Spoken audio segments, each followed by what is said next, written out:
love the West. I love the West. I love the West. It's where I belong. I am proud to be a son of the West. It is a badge of honour. Our supporters are the salt of the earth. They've stuck through thick and thin. For years and bloody years. They've gone through a lot of pain. And suffering. They spent their whole life dreaming this day would come. Hoping and praying that one day we'll win another flag. We've had to fight to save this club. 89 really tested us. But those battles have only made us stronger. When we had to fight to save the club. That was when the league found out how tough a bulldog really is. When we had our backs to the wall. That's when we fought hardest. You've got to be in your 60s to remember the only time the Doggies won the flag. 1954. I've heard stories of how tough we were. Ali Sutton, the human tank. Shop early, avoid the rush, he'd say. And then there's Teddy. Dad was everyone's idol. He was big and bold. And when he shook your hand, his grip was like a vice. I could imagine what he'd say to today's team. Now we've got our backs against the wall, we're going to fight, and we're going to fight hard. It's going to be a do-or-die effort. It's going to be a determined bit. You've got to show me all the guts and all the determination you've got in your body. You've got to inspire me. How important is this game? It's everything to all of us. The boys have done a fantastic job, but they know the job's only half done. How will I feel if we win? Proud. Proud. Proud to be a son of the West. And I reckon I'll tell Teddy that we stuck it right up him. That we stuck it right up him. We stuck it right up him. Teddy, we stuck it right up him. Well, Bob Murphy, he wrote one of the best articles I've ever written, or ever read, written by a footballer. And he said late in the article, my Bulldogs don't have the market cornered when it comes to romance. Well, they're pretty close to having it cornered. If you don't barrack for the Swans, everyone that is neutral seems to be barracking for one side. Oh, you have to. Yeah, well, they're the new blood in it. The Swans have been in grand finals recently. They've won grand finals recently. So the Bulldogs haven't been in one for a long time. So clearly, they're everyone's emotional favourite. Yeah, and you can see the two build-ups with the team. Sydney have been a lot more relaxed. They've been a bit calmer. I think with the Doggies, they're trying to keep their mind off it. They've been trying to keep them up. You saw before they were doing the old handball. It's not strenuous, but it's just keeping their mind off the game. Just there, they're doing some fast feeds, getting the body ready for intense start to the game. We've beaten all the others, defied all of the odds. Today, this team of puppies become true bull gods. Well, maybe there's still 2 hours of football. It's been a wonderful fairy tale so far, Hodgie, but still there's got to be another successful chapter to be written. Yeah, exactly right, and that's what Grand Final Day is all about. You can do all the work, all the hard work up to the Grand Final Day, but you've got to perform today, and we've got so many supporters here waiting for them, and if you listen to the boys, they can't wait to play. You always take your form into the Grand Final because you obviously have to win the preliminary final to get there, but the Bulldogs beating the Eagles in Perth, and then they beat the Hawthorn here at the MCG, and then they beat the Giants at Spotless. That's really big win. So they're in great September form, even better than they've been for most of the year, I would have thought. Yeah, without a doubt. I think that's the main thing. You've got to go into a grand final. You've got to be match conditions, and the Doggies certainly are. That's a Virgin Australia flyover. Virgin Australia has been a partner of the AFL for years. 18 teams, there's been 300 flights, almost 500,000 kilometres covered. And Brian Adams, who is the captain up there today, has just reported down. It's a great day for flying, and I guess, Lee, that means beautiful weather for footy. Well, it looks like the forecast's been accurate. Rainy this morning, but it looks like it's going to be fine and really good conditions this afternoon. Hodgie, as an experienced campaigner, what can you do to those that haven't played? So the Swans have got 9 grand final debutants. Yep. All of the Dogs are doing it for their first time. What can Bob and what can Matty Suckling do? I guess they're going to go past and just reiterate what the coach have said, just make sure they're calm. It's a bit different not playing compared to the Sydney blokes and the senior guys that are playing. They'll be just trying to calm the blokes down, make sure they've got a job to do. It's a lot easier said than done. When you're in there, you can hear the music going, you can hear all the supporters, your nerves starting to really build up about now. This ground produces some extraordinary moments, and Leo Barry's handing over to the umpires, umpires Stevic, Meredith and Jeffrey. But Leo Barry in one moment changes not only his life, but all of those Swans supporters in 05. Well, we could all talk about plans and structures and all those things, but as we know, grand finals have been won by a point. There's been the occasional draw, so 1 or 2 moment can be the thing in the end that makes a difference of whether you win or you lose. Hodgie, Luke Beveridge, who we saw, he's in the corner of the room just contemplating. He's been to a lot of grand finals before. St Bede's, he was a part of the Hawks outfit. What do you learn from those experiences? I know you're not the main man. Well, it's interesting. I mean, as a player, Hodgie, I love this moment because you've been waiting all week for this moment to get out on the field and battle with your colleagues, your teammates who've got you there. You trust each other so much.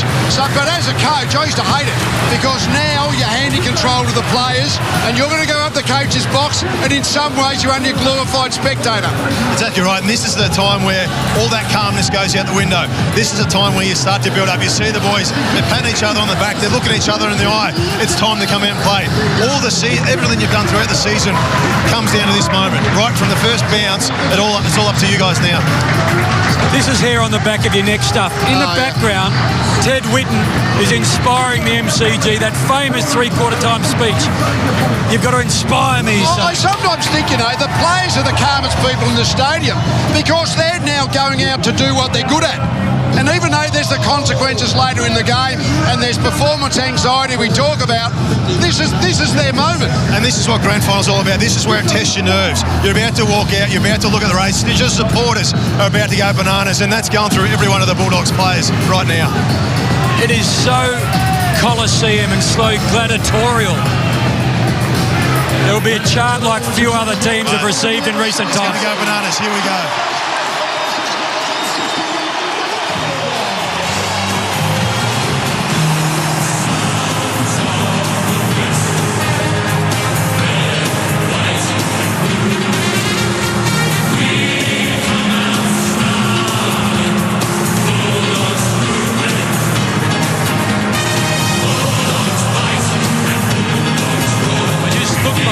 The last player out was followed by the captain, Bob Murphy. He looked at the banner, he smiled and he turned left. He didn't walk through it. Tell us about the photo, Hodgie. One click the cameraman's got. Yeah, it's obviously a different one. Very rarely you run through a banner in a big game. You've got to sit down and have a smile. But they would have spoken to the boys about it. They would have said, don't worry about it. It's part of your preparation. Have the photo and off you go into your standard warm-up. So you've been well prepared, have you, for what happens now in the next 6 minutes or so? We've still got a national anthem to come. Yeah, exactly right. They go through at the start of the week. It's going to be a different build-up. You've got to be a bit more flexible with your mindset. There's obviously the photo. You go into a bit of a warm-up. You have the national anthem, and then you've got to wait for the umpires. You've got to shake the umpire's hands, and then game on. Just remarkable noise, Lee. That was just the Western Bulldogs heading down to the city end, that roar. Yeah. There's red, white and blue all over the stadium. It's interesting. I mean, obviously they're the new kid on the block. This is all new to them. But the actual Swans team have been to this a couple of times. So the procedure you talk about, Hodgie, which is so different on grand final day because of pre-game entertainment and all those issues, at least the Swans have experienced that routine. Mate, it's that loud down here. You don't know what's going on as a player. They're just trying to go through the normal things, as you said there. Half the boys, the Doggies boys were smiling as they walked out, so it says they're pretty relaxed. They're ready to play football. You've given this address before, Hodgie. When do you start thinking about it? Oh, mate, you start the morning off. You don't want to stuff this one up. Make sure when you get to the game, you're just trying to reiterate what the coach has said. But it's that there. McVeigh's going to be at the start of the bottom of the race, ready to walk up. Just telling the boys it's game on tonight. We've got to make sure that we do everything we can as a team and do what we've done to get ourselves here. Is there a better feeling than leading your football club up this race, Lee? No, Hodgie and I have both been fortunate enough to do that. Getting in the cup at the end of the game, Hodgie, that might be better as a captain. But either way, you just have so much respect for your teammates because you've got to the final game. So you've got to have played well enough to get there. So there's this enormous camaraderie within the group. It's actually right. There's a massive bond for the blokes that play in a grand final. But as the Sydney boys of 2012 know, that bond goes a lot further if you can walk off the MCG with a grand final cup.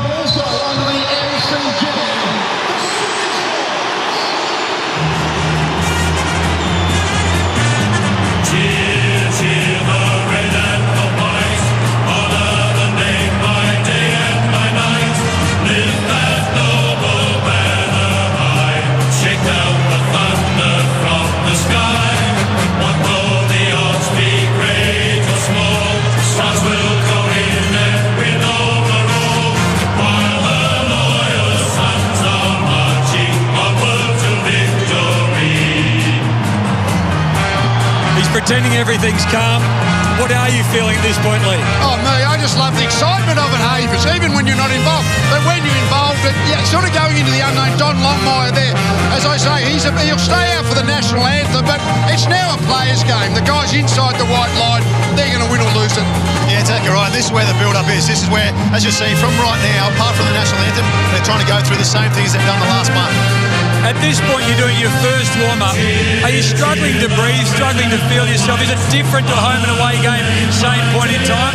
Does the mind play tricks on you? Oh, mate, your whole body does. It's a weird feeling. The heart rate's going. You got the goosebumps on your neck. You're sweating. You just want to go and play football, but you know it's a small step before you get that first bounce, but it's all worth it once that first siren sounds. That's the great challenge, is it? To concentrate on your KPIs, all the things that you have to do within the game that are really the same every week you play. There's you versus the opposition, but all the noise and all the hype and everything that's gone on during the week, that's that ability to concentrate and focus on what you need to concentrate. That is the challenge that the players have to confront. Without a doubt, it's that hard on grand final day. With so much going on, it's a tough thing to do. What do you think, Hodgie, the experience counts for? 9 Swans haven't played in a grand final before.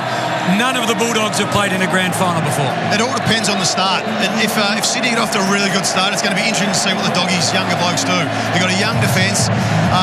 It all depends on how they start and how they react. I'm pretty sure if the Doggies get off to a good start, the Sydney senior blokes will be able to calm things down and keep them going. But it all depends with the younger Doggies. Would you think, Hodgie, you'd get your best, from the Bulldogs' point of view, get your best centre square squad in there for the first few minutes?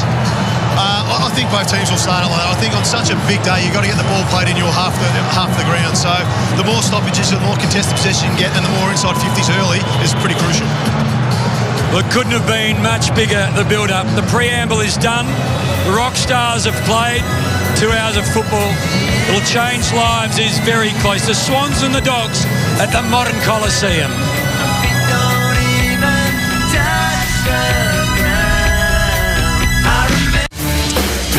Well, every grand final has a special element to it, but Dennis, you've been to a few, but this has an extra ingredient. Amazing day, isn't it? So much goodwill for the Western Bulldogs. 1954, a long time ago, but he's still smiling.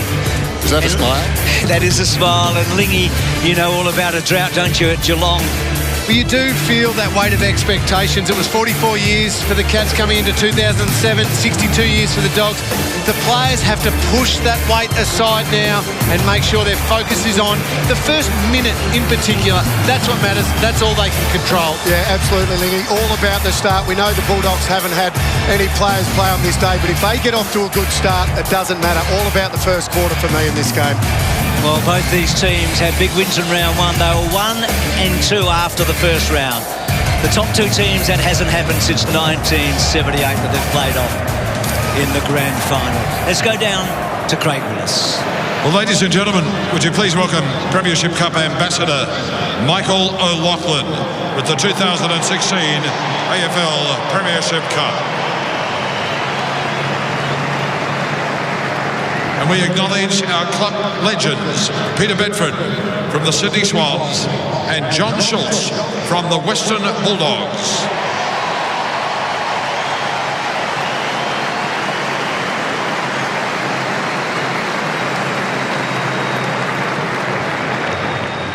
May the best team win.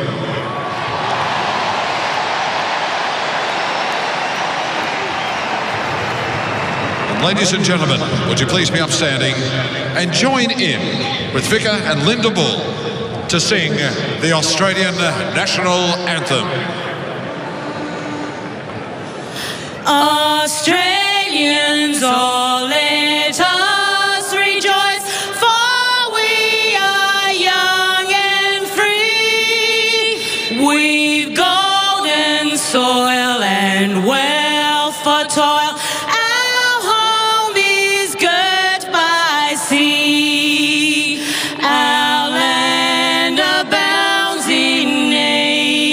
Gifts of beauty, rich and rare. In history's page, let every stage advance Australia fair. In joyful strains, then let us sing. Advance Australia.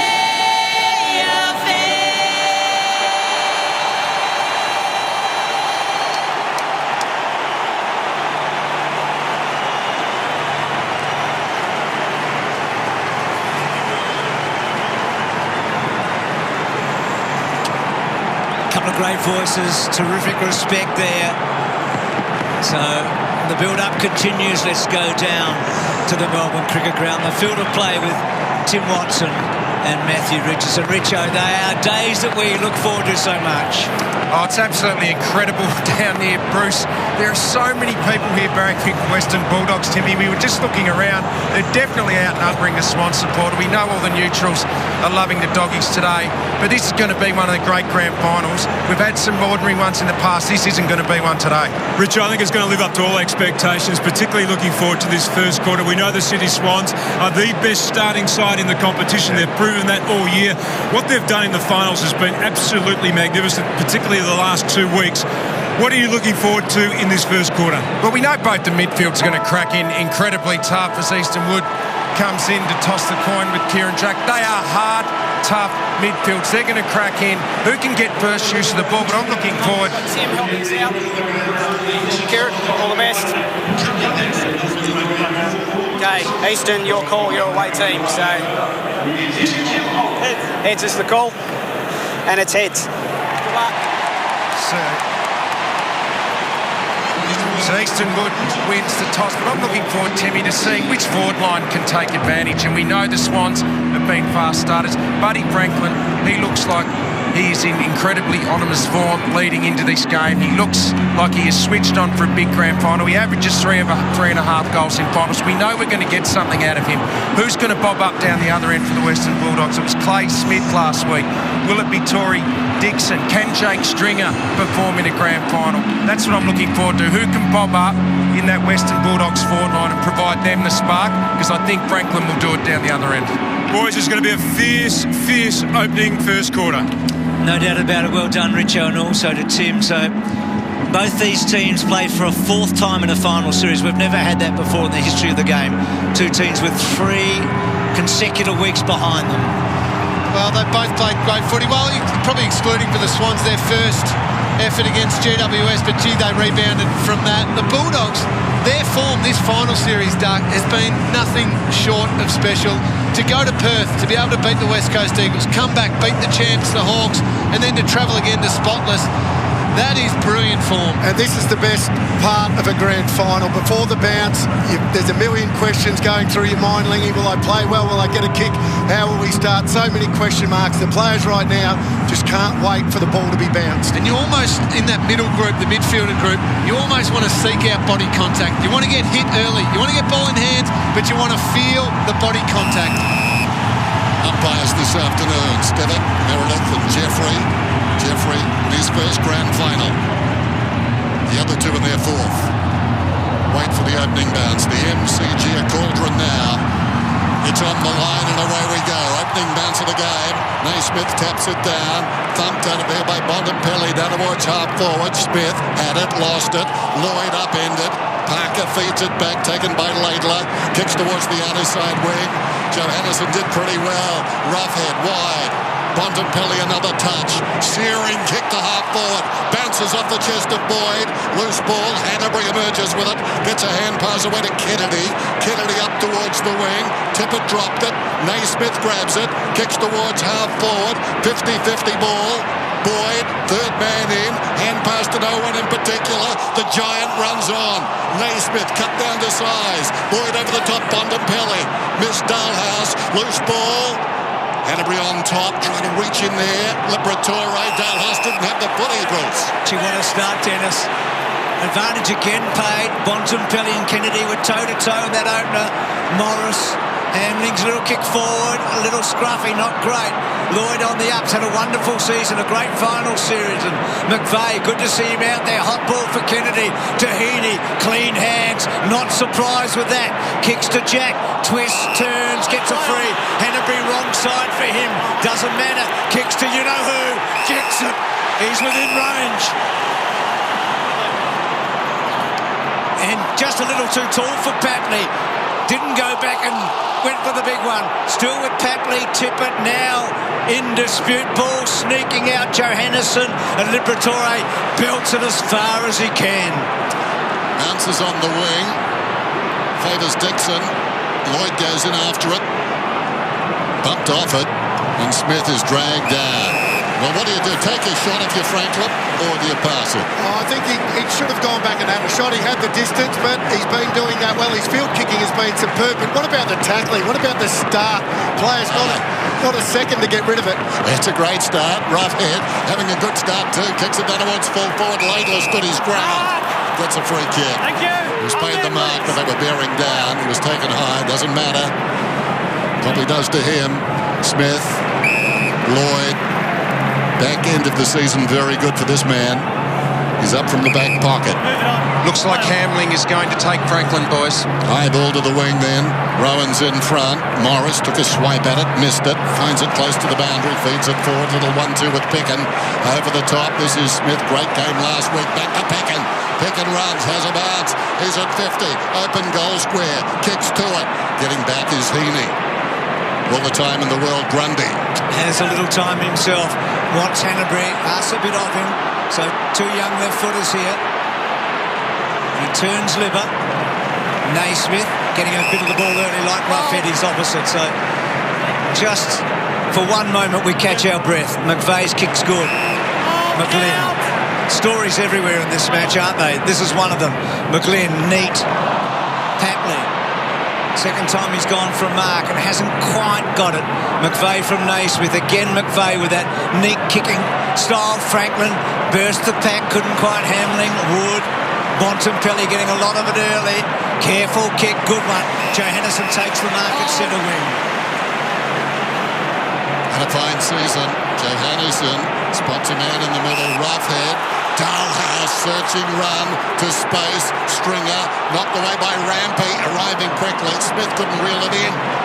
Laidler laid it off then. Grundy, dangerous pass. Smith has got it. What a bright start. Both sides having their moments.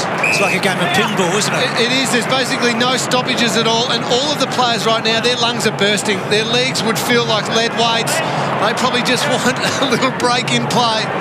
Kennedy to Lloyd to centre wing. Well done, Tippett. Did a great job. Rowan on the up, can't quite. Holding the ball, incorrect disposal. So Boyd, only Brad Johnson's played in more finals. Nobody at the Bulldogs has played in more winning finals than Boyd. On centre wing. A down the line kick. To Grundy. Good strong mark. They're big marks, those ones. Contested marks down the line. If you can mark those, it really sets you up from half-back. They get a little breather now. A couple of stop plays. So the veteran with a high kick towards the wing. Big pack at the drop. And that's a terrific mark in that back by Roughhead. Hasn't he started well?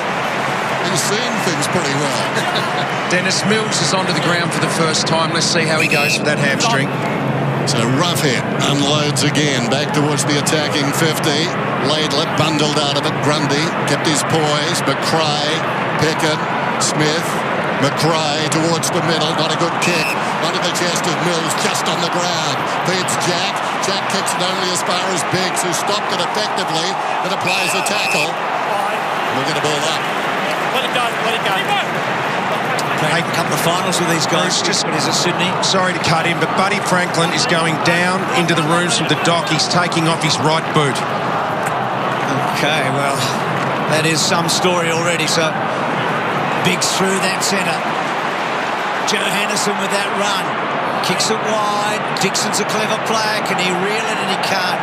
So, Franklin down in the rooms, Richo. Yeah, he came off. He started to take his right boot off on the bench. The dog said, no, come down to the rooms. We'll get it off down there. So, an issue with his right foot. Well, we talked about the start already. A little win for the Bulldogs, given the Swan start the last 2 weeks. A good point, Duck. Their first 20 minutes this season's been spectacular. And what they've done to the Crows and then the Cats was just awesome, wasn't it? Bontempelli has started well. So Josh Kennedy's going with Bontempelli. Not tagging, but at stoppages, 2 strong-bodied midfielders, Bontempelli and Kennedy. Boyd knocked it down. Stringer's got it. That strength gets out of the tackle, lays it off. Johannesson about 65 metres out, delicately sets it up towards the pocket. Contest came from Roughhead, got it on the ground. Hanbury with class, ran into a dead end. Cordy was waiting for him. The unassuming Cordy gave nothing right there. Watch this. Let it go. Gee, that's a big tackle. Dan Hanbury's been on the receiving end of some big tackles on grand final, David. That's as good as I've seen. Rough it over the top. Lloyd, is that still in play? Johannesson got a bad bounce. It's like bringing down a big buck, wasn't it? There's Hanbury. Sydney kick. You grabbed his leg. You grabbed it. Hard to argue with that. Remember that Hanbury mark 4 years ago in the final? The courage he showed against Hawthorn. It was a game changer in a way. That was the only thing he could grab was the leg. Yeah, he needed to, I think. So Naismith, again, a down-the-line kick. Punch comes from Hamling out wide. McRae on the bounce to Easton Wood. In trouble, Heaney with Richards.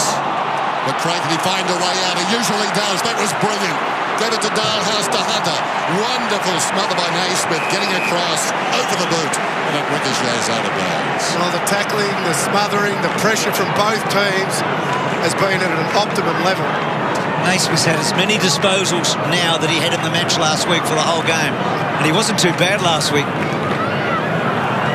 So a strong start by two ruckmen here from opposite teams. Jones, that was really clever, gives Lloyd the run. McGlynn. Now, no Franklin forward, as we know for the moment. Rowan got a bad bounce. Morris wraps him up, stops him from running away. Lloyd with an awkward-looking kick to centre half. Oh, Jack with that courage. Stay clear. That is one of the most unbelievable marks you'll see in a grand final. He knew, Lingy, what was coming. He knew, he saw what he had to do, and look at this. Oh, well done, Kieran Jack.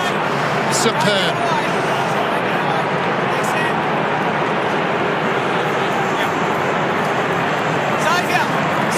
He knew what was coming, and that's exactly what courage is. When you know the consequences and you still go through with the act. He looked around, he said, there's no one else to go for this footy. It's got to be mine, and he made it his own. The big story down here is Franklin still hasn't reappeared from the doctor's room down the race. Incredible. So Jack, who's kicked 2 goals in the last 2 grand finals he's played in, so he's been hitting the scoreboard in grand finals. This would be something after that mark. If he could dot this, hooking, and a behind. So Franklin's still in those rooms, and Jack gets the first score of the match, almost 10 minutes of footy. That took a while, didn't it? Boyd to himself, runs to the pocket, drives it up towards the wing. Boyd to Boyd. Well, that's been up, dropped the chest mark a few minutes ago. It's a good, strong mark. And the Dogs are buoyed by seeing Tom Boyd take a mark like that. Not a kick like that, though. Grabbed by Lloyd. It's a bit confusing. Kicks inside the forward 50. It's going to be a free kick to the Bulldogs. Coming away as Boyd once more. Chips it up towards McLean. Juggled attempt at the mark. Arms were taken. He'll get a free kick. Bulldogs, go through, Rowe. Go through. McLean was very good in the pulsating last quarter last week, and now he gets 50. A bit of the X factor about McLean. Jared McVeigh was confused there. He thought it was Jackson McRae's free kick. He threw it to McRae, but it had to go to McLean, so it just wasn't concentrating. Hasn't this young man made the most of his opportunities? Ling Jong, injured a few weeks ago, gets an opportunity, and his fine start today. McRae.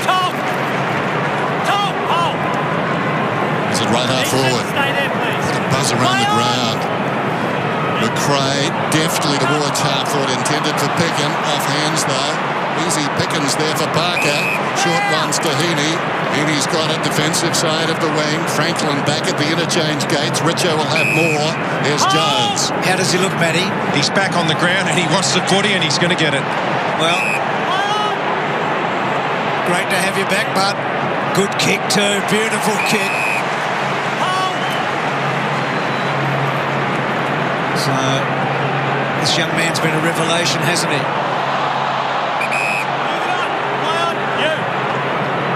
High ball, 2 full forward. Heaney in a back. Oh, what a mark, though. Heaney's so good himself, but Clay Smith takes a ripper and gets the ball wide to Hunter. He asks a lot. Jack, maybe in a scoring position, kicks to centre half forward. Oh, yes, Parker's got it. It's almost ambitious by Smith after a great mark, wasn't it? It was always a 50-50 ball to Hunter. Turnover, Jack getting involved again. Just a little bit of composure there from Kieran Jack, rather than just blazing away for the shot at goal. Hit up one of his teammates for an easier set shot. Smart play by the Swans skipper. It's been very accurate in front of goal, Parker. 13-4 from set shots this year. He gets the first goal of the 2016 Grand Final. Runner-up in the Brownlow on Monday night. First goal in the Grand Final. It's a good week so far. And two of those votes back in round 15 against the Dogs. Back in the middle, Tippett has to wait. Boyd with a run, taps it down. Parker, not finished yet. Gets boot to ball, kicks it towards half forward. Rowan a bit of a fumble. Boyd did well, so did Smith. Picking under the pump. Suddenly, the volume's been turned up by Sydney. And there is Kennedy. The ball slow to release. Marcus Bontempelli's playing the deepest forward. Dane Rampy picking him up down the other end. Bulldogs being tested just for the moment. Can they match the tempo? Holding Parker over the arm. Well, the umpire, Luke Parker, involved. That's 3 possessions, I think, in a row as he kicks it down towards the pocket. Franklin juggles the mark at the back.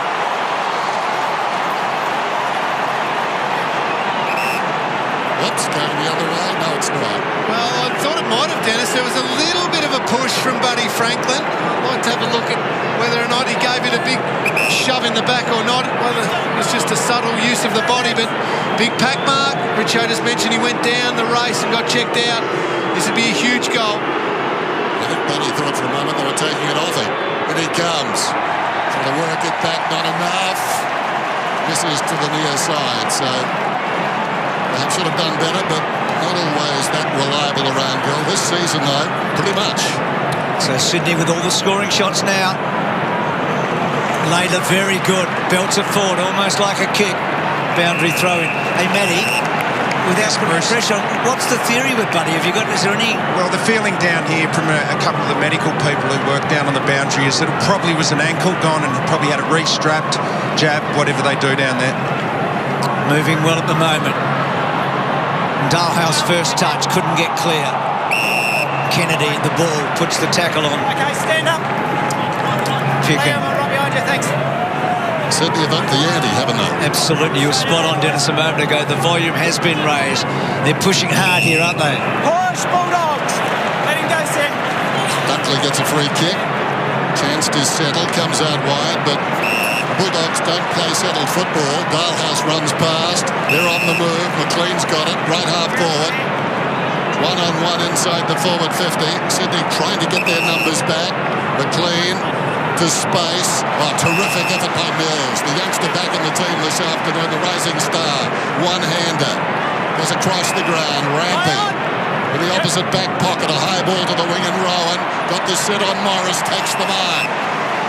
Good movement out of defence. Rowan wants 50, so do the supporters. Nothing doing. And then the sunshine. We've got sunshine on a cloudy day. Then goes down towards half forward. In front, juggled by Richards. Stolen away by Papley. Papley over the top to Hewitt. The youngster too slow, but then too strong. Hooks it down towards the pocket. Awkward bounce there for Parker. Parker ran into the pack. Daniel goes back behind. Knocks the ball across to Picken. Picken put down, but not before he knocked it to Hamling. Hamling towards the outer side. Loose ball. Will it stay in? Jack can't keep it in. We'll have a throw-in. Richo.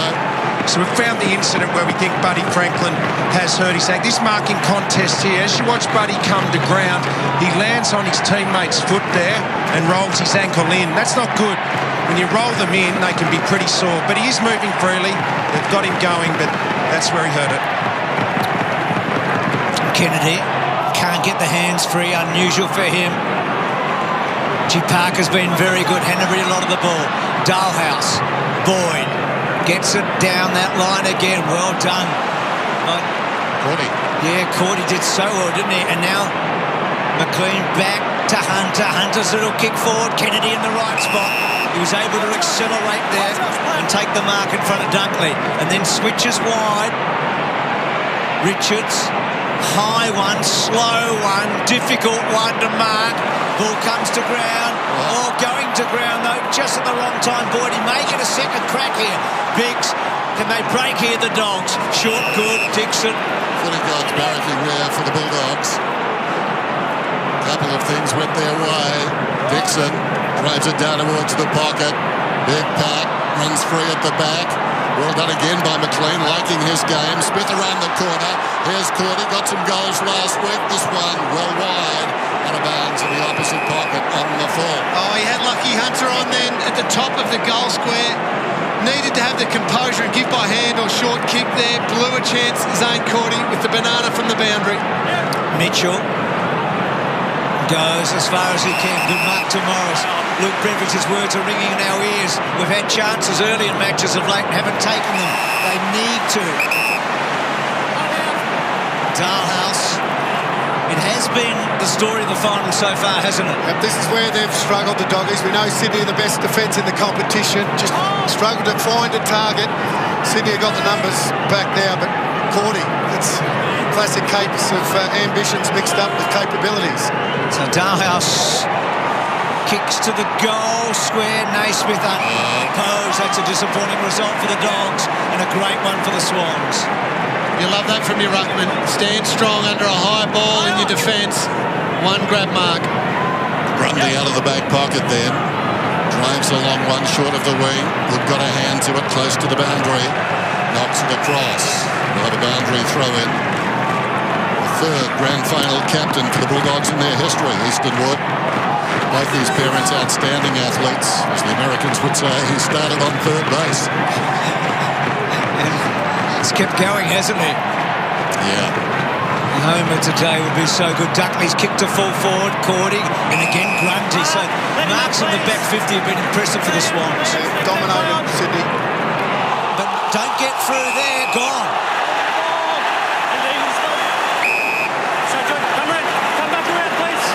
Cordy getting involved left, right and centre here.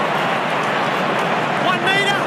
1 more metre! A couple of the youngsters there, a couple of 19-year-olds in the tackle, one on the other. He's got plenty of room out to his right if he wants it. He uses a duck and brings it back brilliantly. What a goal! Well, there's the celebration. He knew that he owed them one after not going to the top of the square to Lockie Hunter. That's a massive goal. They needed to put some scoreboard pressure back on the Swans. It's taken a while. It's their first score in a grand final since 1961. Naismith doing okay. Knocked it down. Spills wide. McLean goes after it. Went to ground a little too easily. Kennedy under duress. Bontempelli and Smith over the top and will get a ball up. Margin is 2 points approaching quarter time. What a shot that is.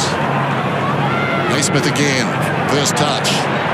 Johannesson taken down. Dalhouse misses the target. McGlynn back into the congestion. Kennedy. Hurried kick inside the forward 50. Wood committed to the pack and thumped it away. Taken by Boyd. Knew where the help was. Johannesson. Now Dalhouse. Dalhouse whistle. Heard the umpire. So the Bulldogs to get a free kick on the wing. Cordy again. He's bobbing up everywhere. Jason, that was for you. Heard the explanation. Liberatore. He's going to spread it. Liberatore. Dangerous. Heaney a chance here. Oh, well done, Wood. Used his courage and a brilliant kick by Hunter to Dixon. Oh, that's a big risk to go through the corridor, Lingy, but high risk, high reward. The game opens up and they're able to hit a target inside 50. They just don't stop taking those risks. That's what we've loved about them this final series, and that is a beautiful kick by Lockie Hunter onto the lead of Tory Dixon. Defender's got no chance there. Now, we said how good a set shot he was a couple of weeks ago. He shanked his first one. I wonder if the nerves have calmed down a little bit and he hits this sweet. He's got a great record in finals, though. He averages 3 goals in every final he's played. It's a good kick. It's a very good kick. How long since they've been in front of the grand final, I wonder? And this is that ball. Easton Wood, look at that. Came off his man. Knew Buddy was one out. That's a massive spoil. and that's brilliant there. Contest, high risk, high reward, through the corridor, made the contest, set up that goal. Bulldogs by 4 points then. Roughhead on the way down. Liberatore, Bontempelli, chopped off by Hanbury. Loose ball, comes across towards Dixon.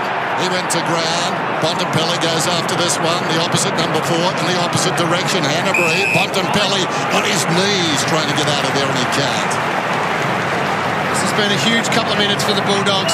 The last 2 weeks, the game's been over for Sydney opponents. They've blown them away in the first quarter. The Dogs with the lead, massive. Jack with a hard ball, gave it to Kennedy. Short one towards half forward and Tippett. Tippett on the line of the square. Wants to get to Franklin. Buddy there didn't look as if he was moving quite as well. He's still in the contest though. Jones kicks to full forward. Good kick, Rowan. Couldn't quite. Oh, brilliant Morris in the front. Arms up, Bulldogs. Hey, mate, He's been doing that for a few years, hasn't he? Had to stand strong under that one. Oh, well done, Dale Morris. The free kick's there. Dragged the arm down. He's a bit sore from it. Gee, that would give his teammates a lift up. Just didn't think Franklin looked great a minute ago anyway. See a quarter time. Kick to the wing. Picken kept it in. Oh, boundary throw in now. Dale Morris just the one Brownlow vote in his career. Makes an ass of the Brownlow, doesn't it, really? It does, and he'd love it, Premiership today, to match that one, wouldn't he? Yes. McRae was in there, got a hand to it, eventually slapped out wide. Smith goes with Jones. Pretty mundane, really. Just missing it round. We'll have a throw in on the wing. What a game so far. Living up to the hype and the expectations. The MCG packed. October 1. McRae. Picken, wonderful stuff, wonderful understanding of McRae. Now a half volley, Stringer went to ground. McRae follows up, Dalehouse put the head down, tries to give it to Liberatore. Wide to Picken, 55 metres out, heard the umpire. Trying to destroy that one was Rowan, taken in the pack by Jack. Down he went, comes back to Rowan, looks a hand pass over the top. Parker, run down by Morris, just the one Brownlow vote. Kick comes in from Boyd, now it's Laidlaw.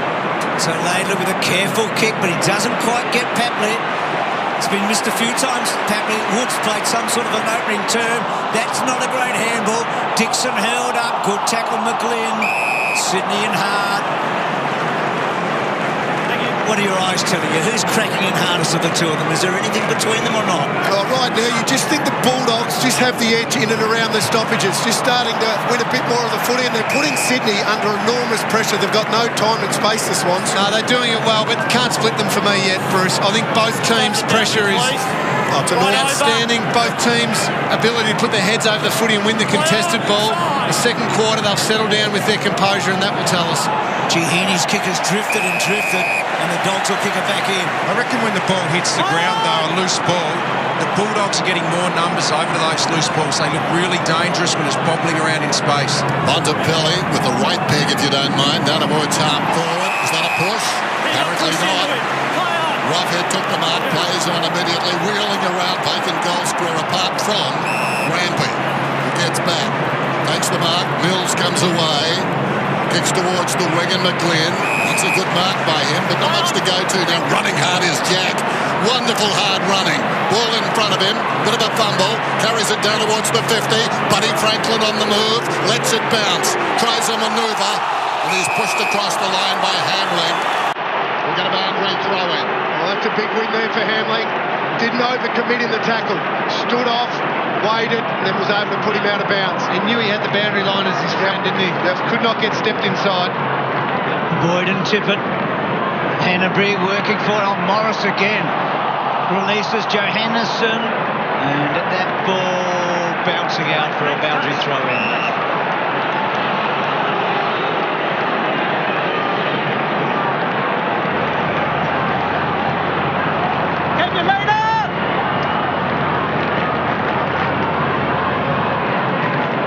Boyd over the top, Stringer, Franklin, Jack, Kennedy, Siren. What an opening term.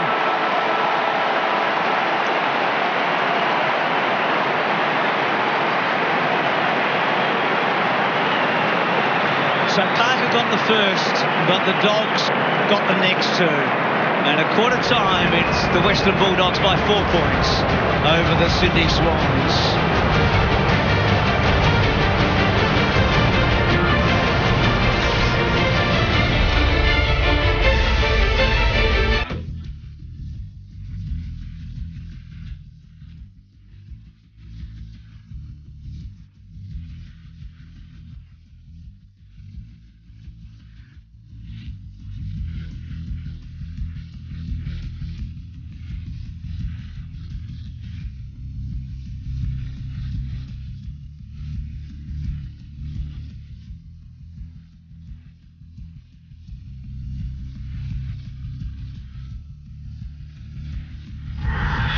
Fantastic opening term. Let's go down to Tim and Richo. No, Buddy, Richo.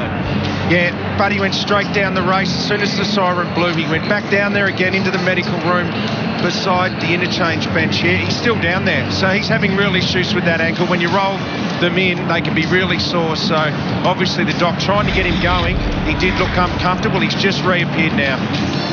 So we see the incident. And Lee Matthews, Lee, your impressions of the opening term? Was outstanding, overwhelming the forward flare. So both sides, if you kick the ball long and high into either forward line, the defences of both teams are terrific under the high ball. So precision kicking inside 50 is what's going to be needed if the goal scoring is starting to needs to get going, Bruce. Still Buddy back on the bench there. About to start the second term. Sydney got the first goal, the Bulldogs the next two, and that's where we stand as we start the second term. The grand final at the MCG, hopefully it's as good as the first. Both ruckmen have been very handy. Naismith, fingertips to it. Roughhead went back after it. Kennedy, 10 possessions now. Biggs trying to force a passage. Well done by Smith. Plucked it away from Jack. Down went Dunkley. Parker out of there. Smith wrenched away by Stringer. Back comes Liberatore. That's a hard football to win. Down goes Mitchell. And a whistle. What about that? Wow, stick your head in that. You've got to stand pressure.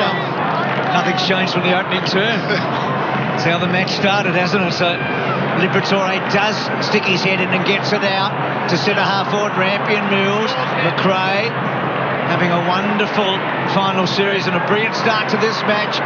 Well done by Stringer, Smith, Hanbury. That was brilliant. Rampy. Talking about having big final series and big seasons. Heaney and Morris. Morris has had a good start to the match. Jones, he couldn't quite corral him. Used Heaney cleverly. They got it to Mitchell. That's very good play by the Swans. Mitchell pushed as he kicked. And the turnover. And Johannisen had more of the ball than anybody in the opening term. Takes the mark. That was great from Hunter. Just stayed in the contest. Was able to get a hand in just to put pressure on. Johannisen drives it down towards half forward, then Grundy got his hands to it. Lloyd, hit by Dunkley, spills to Smith. His hand pass goes out of bounds. Not too many easy balls out there. Haven't seen one. Margin 4 points, Bulldogs on top. Ruckman lock up, Roughhead directs it this time. Liberatore hard in and under, got a hand pass away. Daniel almost his first possession there, dragged down right on the numbers by McVeigh. The umpire will do it again. There hasn't been one clean transition in that whole first quarter from the defensive 50 to forward 50 from either team, and both teams do it well. Good stuff, Lloyd. McLean. Bontempelli, brilliant sidestep. Kick to full forward. Boyd's got it. Well, he just created Bontempelli there, didn't he? How good was Liberatore in that back? Well, he was just able to find a little bit of space, Bontempelli, when there was none. So how does Boyd work his way through this? Looks like he's going to run around on the left. And run around the left, he does, and nails it. Well, good players just create things. Created time for himself there, Bontempelli. Good use of the body by Tom Boyd, but this is well thought out. Stayed calm in the moment, on the left foot, and he loved it. It's repaying his footy club. It got him here from GWS. Big moment for him. know the ruckman did much. Hanbury. Naismith goes again. Hanbury a hand pass, but straight to Hunter, who miscues. Kennedy got the arms free. Eventually, that's a brilliant tackle. Umpire let him have it a long time. Bontempelli, who applied that brilliant tackle, goes then and boxes the football. Indignity didn't get the free kick. We're going to ball up. Should have. Kennedy doesn't know what's going. Gets tackled once, then shrugs that one, and then another one, and another one. They're just everywhere, the Dogs. Bontempelli up high that time in the role of a ruckman. Pickett, Miss Biggs, taken by Heaney, well done. Slips a hand pass away to Jones. That's a clever kick. Will it get there in time? It does to Jack. Within scoring range. He's directly in front. Man on the mark is 40 metres out. Jack, a co-captain. Best thing to do here, perhaps, is kick a goal. Absolutely, Dan. Did the right thing, got back off the mark quick, but now you've got to go back and kick the goal. In he comes. Kieran Jack, never on line, wide left. And the margin, well, it's narrowed, but not as he would have liked. And they've missed a couple, haven't they? I mean, Jack's missed two, and Franklin missed one as well. He's missed one to the right and one to the left now, Jack. Boyd just to himself. Oh, great smother across him, Rowan. And then Boyd in trouble. High tackle. Some pressure released. Mark's here. Lance! Mark's here, please. Great stuff by Rowan. He's talked so much this week about his disappointment personally from 2 years ago, where he felt like he had no contribution, 2 disposals only in the first 3 quarters. Boyd, a high one then. Off hands, Hanbury. Kennedy, Jack, now Smith, set away on his left foot to the back pocket. The defender kick a goal, he can. Straight through the middle if you don't mind. Hasn't kicked a goal for 3 years. Smith. Good time to kick it, and it was on the back of a chain of handballs. Really sharp quality hands out of the stoppage from the Swans, and that is a big goal just to bring them back a little bit. The Dogs had the momentum. Gee, Boyd doing it all in the ruck there, getting right over the top. Fine. That was well battled, I understand. Straight back, hold the meter. Tippett just wins it. Jack, Mitchell, and Mitchell on his favourite left side. Good mark though by Roberts. It's great to read about him this week when Luke Beveridge said you're playing. He texted a couple of mates and said I'll be in the team. He kicks to centre wing, gets over the back. Cordy, who had a big input in that opening term. Tippett's tackle was good. Liberatore fished it out. Jones impressive, sidesteps. Eastonwood caught underneath, may get a crack at it, didn't quite. Biggs was good. Back to Morris, they build. There's Boyd. Slips it away to his skipper. Wood goes short to Dunkley. What a good young player. Just fitted in from the get-go. Towards half forward. First touch for Caleb Daniel. Yeah. One of 2 loose men. Good sign. Goes out wide. Here's Hunter. So much of the football normally. Centering ball. Big leap by Dixon. Didn't touch the footy though. Pinballing around in there. Dalhouse had a chance to get it out. Didn't. Smith got it. And immediately trained by Hewitt will get a ball up. Important for Caleb Daniel to get that touch. It starts playing with your head a little bit if you haven't felt that footy in your hands, so he can settle himself into the game now. Tippett got over the top of Boyd. Heaney hacks it out as far as he can. Richardson, Roberts. Not a lot of experience between them. Richards shows a clean pair of heels. Kicks the ball to a vacant space. Big should get the bounce, he does. He ran hard. Careful, comfortable kick to Boyd. Thank you. All Australian, 34 years of age, oldest player out there. What a season. What a career. He's getting midfield numbers at full back. It's a good kick too. And suddenly, Roberts getting a lot of it early in the second term. That's a very good kick between 2 Swans onto the chest of Easton Wood. Move it on. Quiet. Told to go now. Another high one to half forward. Tippett got a hand to it, knocked it down to Heaney. Well played. Back to Rampy. The pressure comes. Gives a hand pass off. Low down. Kennedy having a fine game. Mitchell. Hanbury, brilliant. Heaney, good tackle, came from Cordy, affected the hand pass. As a result, Dalhouse drives it in. Plenty of space on the forward line, almost a wonderful mark down there. Not paid to Grundy, grabbed by Dixon. Dixon snapped a beauty. He's got his second. Was it a mark? Heath Grundy did it all. Tried to take it one-handed, but it probably did come out right at the end there. Didn't have full control. Great snap by Tory Dixon. I just wonder in moments like that, Heath Grundy, can you go two hands there? Maybe I'm asking too much of him. Liberatore, Dalehouse, two of the stars for the Dogs so far.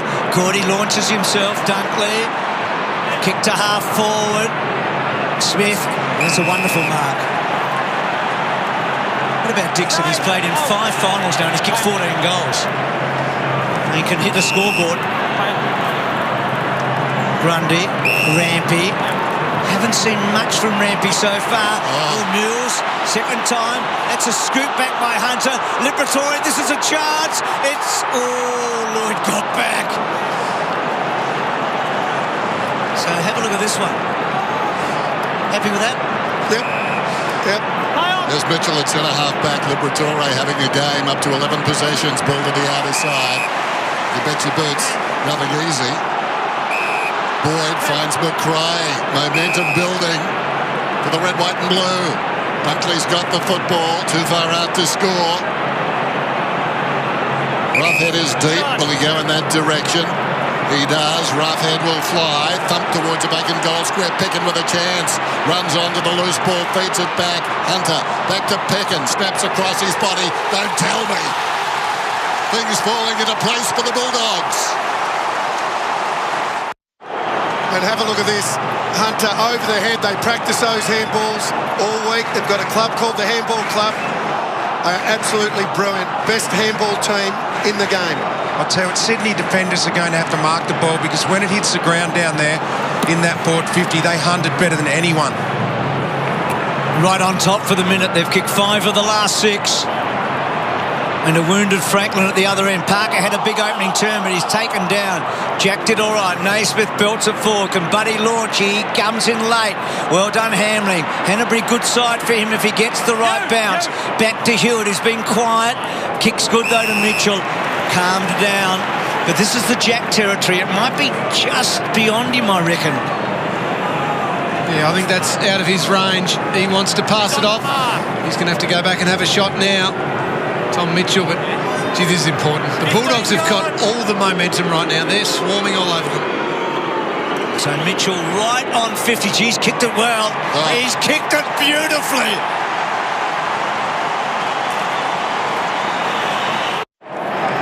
What a kick by Tom Mitchell. I didn't think he had the distance, but he nailed it beautifully. The leading possession winners on the field, Kennedy and Jack, but then a string of Bulldogs players. That was an important goal. The momentum was all pointing towards the Dogs. The lead by 10. Roughhead knocked it down. Naismith could have been taken high.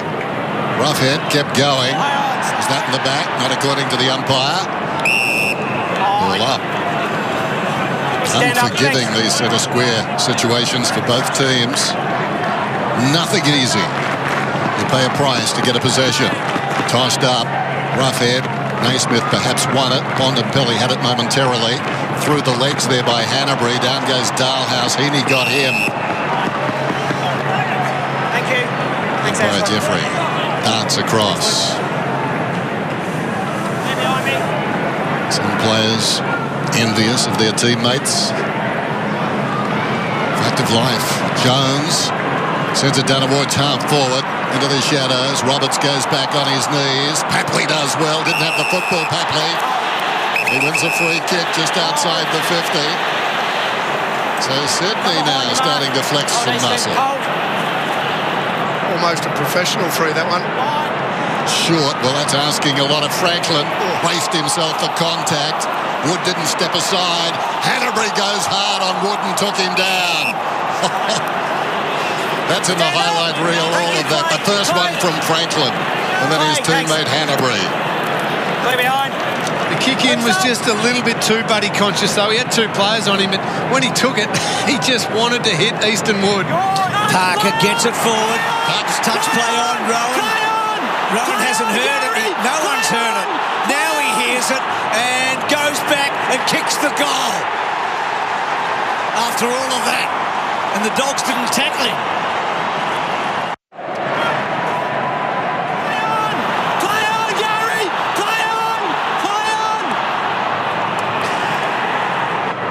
Get is the high five and away you go. That is how loud it is, though. No player that. Dogs by 4 points then. Wide of the pack, it's taken by Jack. Hurriedly down towards half forward. Biggs up, couldn't complete the mark. On the way down, Papley won the bounce to Kennedy, who's been marvellous. Kicks it inside the forward 50 and Hamlin. Backed his judgment. Came up to take the mark. They like to run it. Johannesson comes out wide to a one-on-one. This will be interesting. Dixon leads back in the race. Has the ball close to the boundary line. Goes with his left foot. And another left footer comes up and takes the mark. Well, he is a natural left footer, this one. Rampy drives it back inside the forward 50. They're conscious of Buddy down there. They blocked him. Crumbing it was Roughhead. He was taken down immediately. Trying to get it out. Mitchell did pretty well. Kennedy's kick was blanketed. Goes to Papley. Papley fumbled. Quick thinking enough to get booked the ball, but it runs out of bounds in the pocket. Richo, how's Franklin moving, do you reckon? Can he be a factor in this match? Sorry, Bruce, I can't hear this loud. What did you say there? Is Buddy moving well enough to be a factor in the match? Well, not at this stage. He's definitely concerned by it. Hewitt can't break it. Dogs hold it up, but this has been a really good 5 minutes for the Swans. He hasn't had any separation off his opponent this quarter, that is for sure. He's labouring.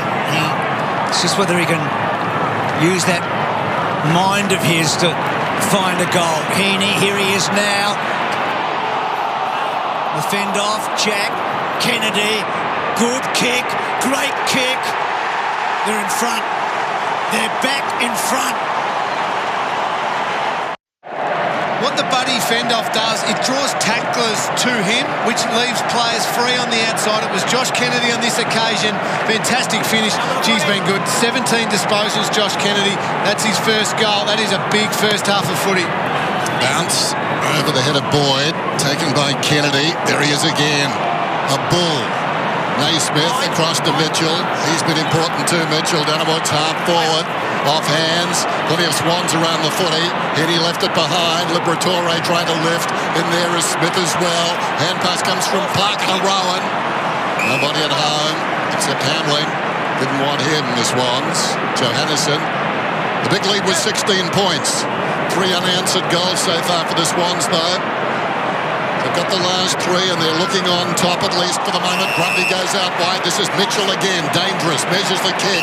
Heaney starting to feel it as well. 60 metres out from goal. Going back is Rowan towards the goal square. Well, he was going to have the run at that, then he slipped over the top. Dixon falls to Kennedy. Kennedy again! Oh, how about that?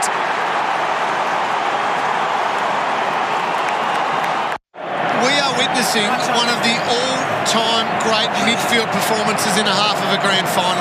19 disposals by Josh Kennedy, 2 goals. He has ripped this game back in the Swans' favour. Well, what he did a fortnight again at the Crows was amazing today. Even a notch-up Boyd, twists and turns. Well done to Pickett. What a first half we're seeing. Johannesson with a run and carry. And not a good delivery. And good mark taken by Grundy.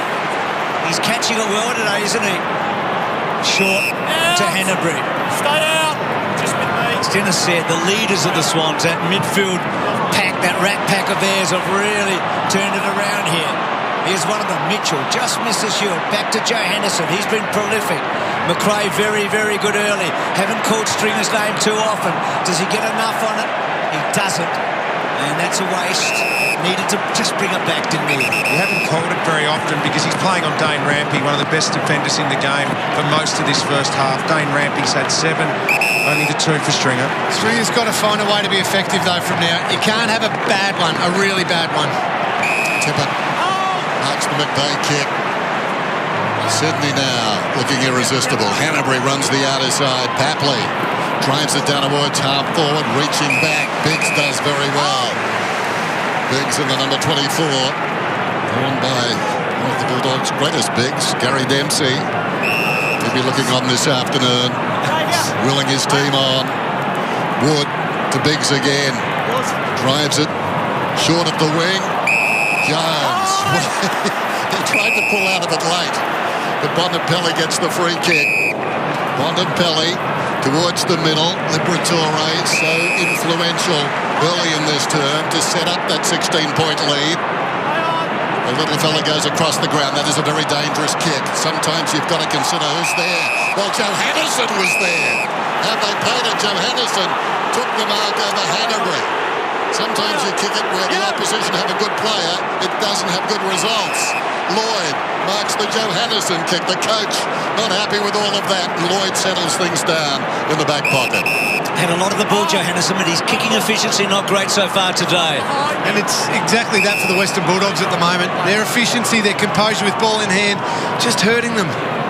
So McVeigh, bit of a floater in the end. Hamling took a chance, did well. Daniel's been quiet. Kennedy anything but he's over 20 now. Hewitt working his way through. Took a long time. Daniel's tackle effective. Bouncing ball. And the Picken sees a roll over. It wasn't that long ago that Picken kicked their 5th goal. And it looked all doggies, didn't it? But what a turnaround it's been. But Bruce, they need to get Marcus Bontempelli into the game as well. He's only had 6 and 2 this quarter. Hasn't had a clearance. And we know what Kennedy's doing for the opposition. Tippett tapped it down. As if on cue, Bontempelli. Johannesson behind the pack. Nannerwood's half forward. Going back is Rampy. Over the top, Grundy. He's had a fine season, Grundy. He's having a fine match. Yeah, Grundy and Rampy really dominating the air for the Sydney defenders. Short of the wing. Parker tries to touch it. I don't think he did. Out of bounds on the full. Smith got 4 goals last week. Prons it back infield. Bontempelli touched the ground, so play on's the call. He drives it towards half forward. Dunkley was up, knocked away by Laidler. Liberatore knocked it back inside the 50. McVeigh had other ideas. You see his ball hit under there. That's not the Sheriff. He'll get a ball up right on the 50. They just can't bomb the ball in the Bulldogs. If they do that, Grundy's marking everything, as is Rampy. Boyd getting a tap away. Mitchell's hands. Parker, that's a great tackle by Picken. Got him down. McRae. Dixon, very clever. Dixon running backwards. Stringer, can he keep the ball in play? No, he doesn't. That was a more difficult one than the previous. And the Swans again. Well, the Dogs had died for a goal before half-time. I know it's just 8 points, but the last 4 goals of this first half have been Swannies. Yep, they need a goal, Bruce. As Mitchell has been very good out of the back pocket. Morris in front. Well, too many of them there.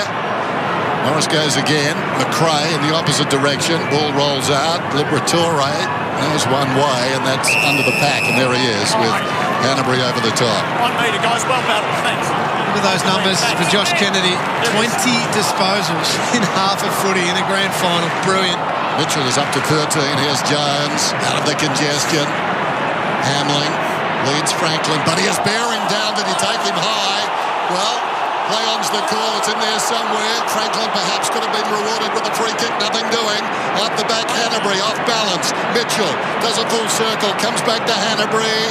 Hannebery close to the boundary line. Papley. Hannebery again, fattening his stats. Kicks it down towards half forward. And the mark is taken by Daniel. They're under pressure now, the Dogs. Daniel, Johannesson. Now they can work it out. Here's Wood. The skipper, he's going to go over the top. He works to Hunter. They've got it to Dixon. They probably get it out to Dunkley. Still pressure. Had to kick in a hurry. Do they keep it in? They do. And Smith's kick's pretty good. Down the line. Bontempelli lifting a little. Richo talked about it. He's got options everywhere here. It's a good kick.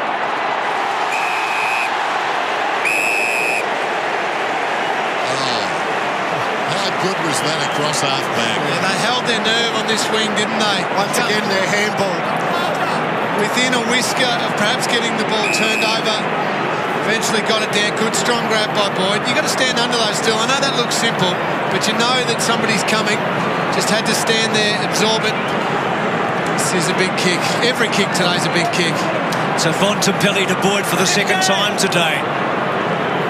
The first one resulted in a spectacular goal. He gets his second. It's within a kick again. This kick here is absolutely brilliant. Thought he was taking a little bit too long. Made sure he got far enough off the mark and then hit it hard and low. Had to get there quickly, and it did. Brilliant kick. Swans led it by 2 points then. Close to half-time in the grand final. Up high, Naismith knocks it forward. Kennedy, quick hands. Jack Surging out of the middle of Swans now. Franklin in the vicinity. Tippett got his hands to it. Hamlin goes after the football. Trying to soccer him off the ground. Franklin. No gap there for Morris. They were waiting for him. Ball up.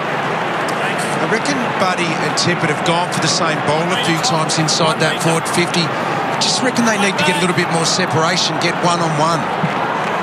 Naismith was good there. Jack couldn't quite, but Mitchell can. Yes, he can. There are twos everywhere in this first half. Tim? 14 possessions in this term for Mitchell. And 70 disposals between Kennedy, Hanbury, Jack and Mitchell. 4 goals as well. That's that star-studded midfield we spoke so much about before the game. So Kennedy again to full forward, belted away by Hamlin. Hunter on the up. Wood, little kick wide. Stringer, quiet first half. He's lacking in confidence, even that there. And Mills cuts it off. Thinking of Kennedy, we talk about 1961, the last time they were in a grand final. It was his grandfather who coached against them that day. I mean, funny thing, footy. Boundary throw in. Boyd decisively. Bontempelli couldn't carry the ball. Daniel did though. Dalhouse feeds it back behind. Matthew Boyd, Dalhouse. Hemmed in against the boundary, just jabs it forward. Barely the 15. McGlynn's taken the mark. So McGlynn looks deep. Just over a minute remaining. Very important time in the game. Mitchell. Another possession, 15 for the quarter. Oh, terrific. Hamlin moments ago was at half-back. He's dashed back, conscious of Franklin, and in the process has taken the mark.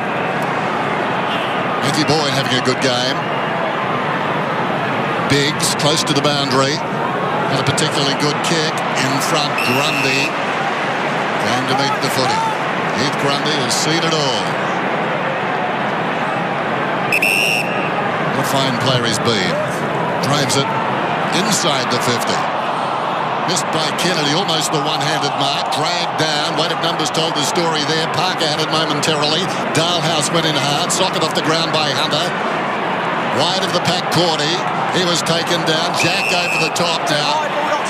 Bulldogs are getting a free kick there. I think it'll be Toby McLean in that pack. But now, as you'd expect, with less than a minute to go, Sydney are swamping back. That's a big call. That's that prohibitive contact below the knees that could go the other way, but Toby McLean will get the free kick. You could argue that one to the cows come home, Duck, which way it should be paid. And gets 52 and then kicks to full forward. Rampy over the back. McVeigh taken down. McVeigh just taps it away. Heaney's been very, very good. Dalhouse as well. It's been a wonderful opening half of football. So many contributors on both sides. More Sydney side now than Dogs, but it was the Dogs early in this term that made the running. Boyd getting through. Stringer. That's a better kick. Oh, Mills couldn't quite. Tap, tap, tap, tap. McLean hooking. Oh, yes. That is the cream on what has been a beautiful first half game. This has been as good a first half of footy you've ever seen, I reckon, in a grand final. And that just tops it off. Brilliant finish here. Clean, one step. You don't get too many chances like that. You've got to nail them, and Toby McLean certainly did that. Well, they just haven't got too many balls in there quick enough where they sort of got a two or a 3-on-3, and the ball gets in there quickly. When it's been a slow movement and a high ball in, Sydney have dominated. That was completely different there, Lingy. The Sydney defenders all of a sudden started to panic a little. 11 seconds remaining in the second term. The margin is 2 points. A half that's had everything. Naismith taps it down. Boyd goes after it. Liberatore's got it, but not the first time. Goes again. The siren, after all his effort, might beat them all. Biggs. There it is, it's half-time. I have to say, this game is simmering as one of the great grand finals. The ingredients are in the mix. We just need a close finish. Richo is going out to grab one of the stars of the first half. What a terrific game it's been so far. The Sydney Swans 7-3-45. The Western Bulldogs is 7-1-43. And that man has been quite outstanding. 22 possessions to half-time in a grand final. He averaged 25 in his previous grand finals coming in. Let's go down to Richo. Well, Kieran, you'd be frustrated with that last goal, but it was a good turnaround from halfway through that second quarter. Yeah, it was. The boys bounced back. Just got to even the numbers up around the ball. If we can do that, can put some heat on them in their forward line. You'd be very happy. Midfield goals, 4 out of Mitchell and Kennedy. Yeah, good start from them. Hopefully they can do it again in the second half. Okay, thanks, Kieran. Good stuff, Richo. Matthew Boyd there with the Doggies. It's a 2-point game at half-time. What a first half. Back with the second half of the grand final.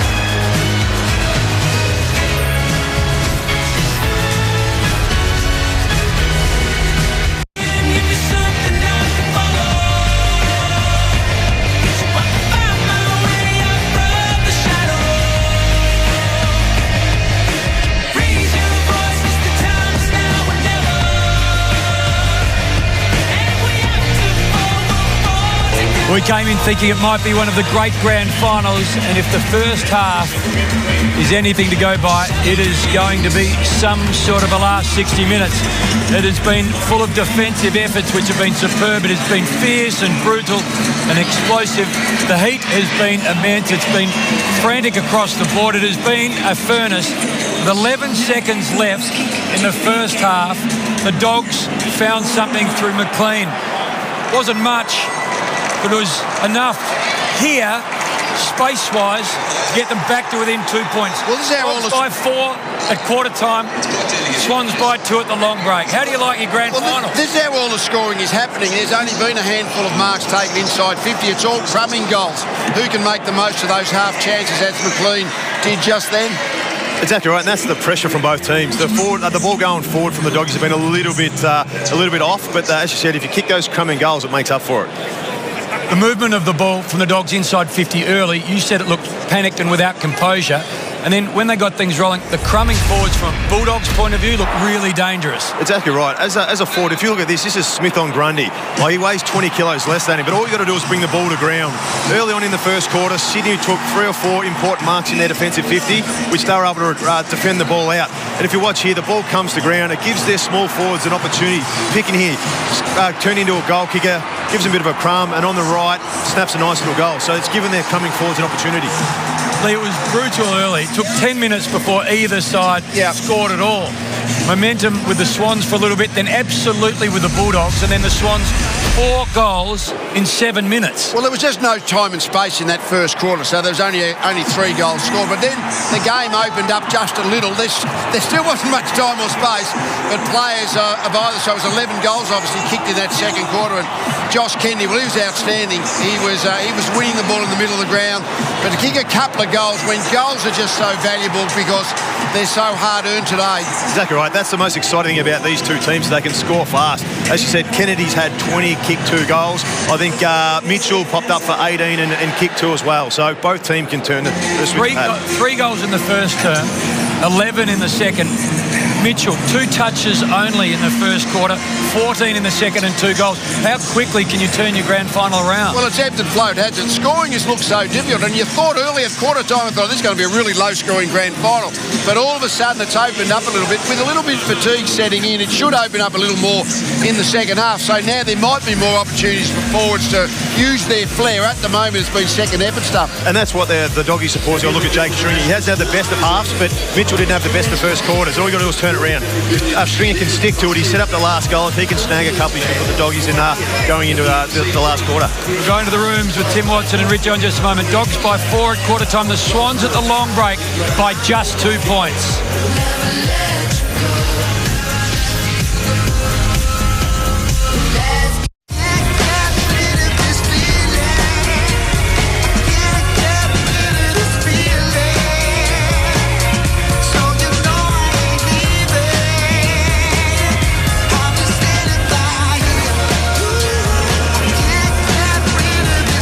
been the grand final we hoped for. Dogs by 4 points at quarter time. Just 3 goals in the opening term. Parker kicked the first. It took until the 12-minute mark to get the first goal of the grand final. Then Cordy and Dixon finished things off in that opening term. Then 11 goals in the second term. 5 of 6 at one point for the Dogs. 4 in a row to the Swans. Then Boyd broke the Swans run. Then Mitchell responded with his second. And then McLean, with 11 seconds to play in the second term, brought the margin to just 2 points. Luke Beveridge, his first grand final at this level. He's been there and addressed other sides before. But let's pause for a moment on the footy. The 13 Cabs grand final sprint. Basil Zemplis has the call.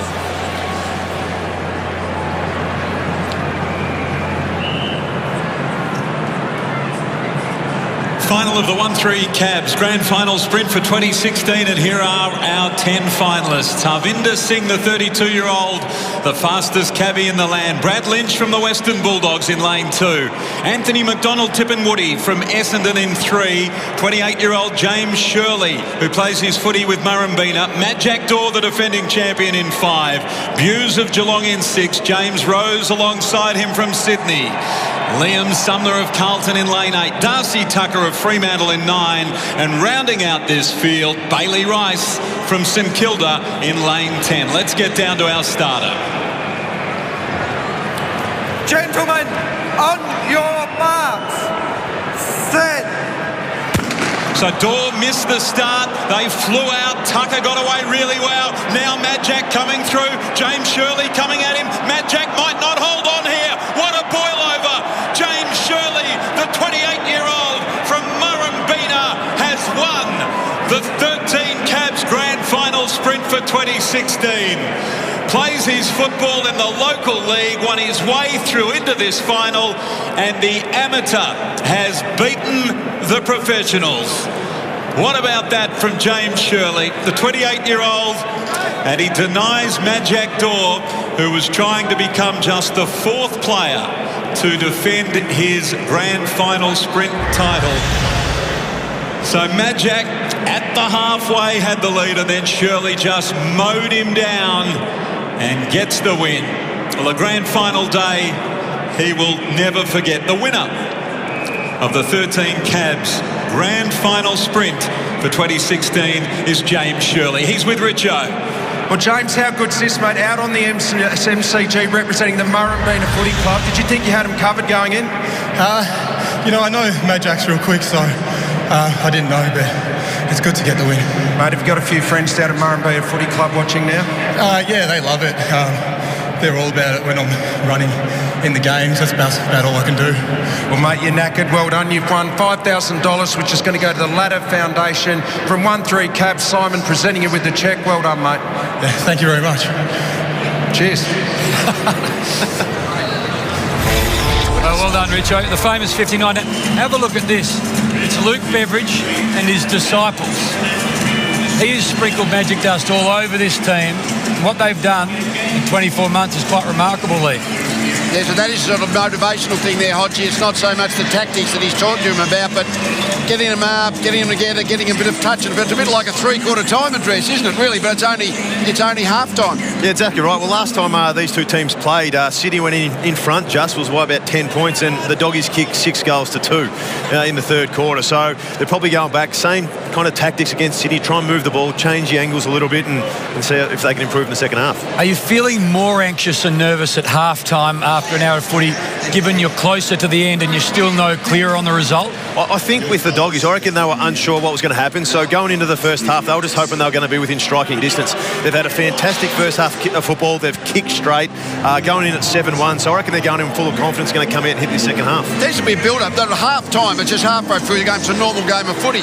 When it gets to three-quarter time, and you sort of know that there's 30 minutes to go to win or lose a grand final, that's when it's a little different, I reckon. But at half-time, it's just a normal game of footy out there. Bob Murphy wrote in the paper today, the difference between romance and baggage is wafer thin.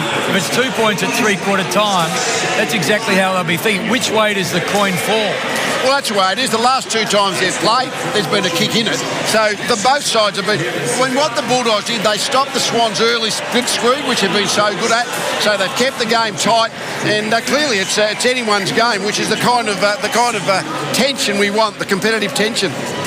Josh Kennedy's numbers, Luke, in that first half. We saw it then against Marcus Bontempelli. 22 for Kennedy. A couple of goals. He's been involved in some critical plays, but he's had the ball half as many times. Yeah, that's a hard thing when you put two guys like that side by side. I don't think they've manned up on each other so much this today, but if you look at the numbers, obviously Joshy Kennedy's had a fantastic first half.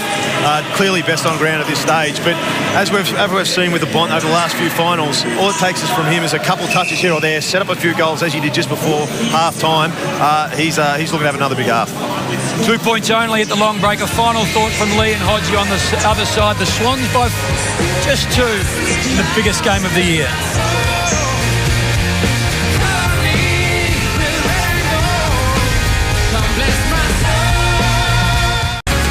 Welcome back to the grand final. Well, for 22 NAB AFL Auskickers, they've just had one of the great experiences of their life in front of 100,000 people. They've played a game of football. So the kids depart and the big boys come back out to play. We see great scenes from the Virgin Australia Spider Camp. There's not too many spare seats around this Coliseum. Hodgie, the Bulldogs came out about 3 or 4 minutes ago. The Swans have just come back out onto the ground. Whose jumper would you like to be wearing now? That's a hard question, mate. It's been a sensational first half. Intensity, both teams have been up. If the Doggies can continue with the pressure they've put on in the first half, I'll go with the Doggies. I'm looking at that kid there. Not Tibbett so much, but I reckon if Bontempelli, you see Franklin in the background, the two real weapons for the two teams. Which one of those two players can be the most effective in the second half? But I'll stick with the season pros, the Swans. Roosters 2 points separates them. One of them 60 minutes away from football nirvana. Let's go for the second half of the grand final. 45 plays 43. Sydney on top after the Dogs led by 4 points at quarter time. Unrelenting this game so far. We probably expected that coming in. Second half though. Naismith and Roughhead, as they've done all day, go to battle again. Naismith hooks it down behind. Parker a tumble. Can't dig it out of there. Whistle. Stand up. Stand up. Play behind me. Liberatore so often today at the base of the packs. In from the side, Bontempelli knocked it down. Kennedy again imposing himself. Now that's 23 possessions. Down towards half forward. Tippett comes up. Gathers the bouncing ball. Here's Heaney. Heaney's kick inside the forward 50. Morris fine mark. Uses his old mate in Boyd. The old firm. Gets it wide, asks a bit of rough head. Those two ruckmen go together. Joe Henderson, couple of speedsters, Rowan with him to run him down. Kicks to a 50-50. Good mark by Rampy against quality opposition. And that's what they can't have in the second half, the Dogs. When they bring it to ground in their forward half, they get the ball on the ground. But if Rampy and Grundy keep taking intercept marks, then that play makes the Swans look like winning the game. Jones goes back to Rampy. They get it back to Smith, to McVeigh. They get it out. So Lloyd now with a chance to create something here. Now he can go over the top, and he does in good hands with Heaney. He's had a fine match. Oh, Lockie! Slows it for a minute. So the Swans take some pace out of the game. He kicks the ball to Tippett. He's got it. You just shove them out of the way. Oh, Fletcher. Where you are is really good. And that's a great sign for the Swans. He's got to stand up and take those sorts of marks. Caught one in the head. We know he's had that fractured jaw, but stood strong, took the grab for his own confidence. A poor first half from Kurt Tippett for his own confidence. Needs to go back and nail this one. It's a big kick in many ways, isn't it? And not quite coming back. So the Swans increase their lead to 3 points. Johannesson to bring it in then. His kicking hasn't been great, but his finding the football has been exceptional. That's a good kick. McLean, who started very well, has this ball at right half back, looking up towards the wing. On the move is Boyd. Strong hands by the big fella. That's a great sign. Grundy couldn't knock it loose.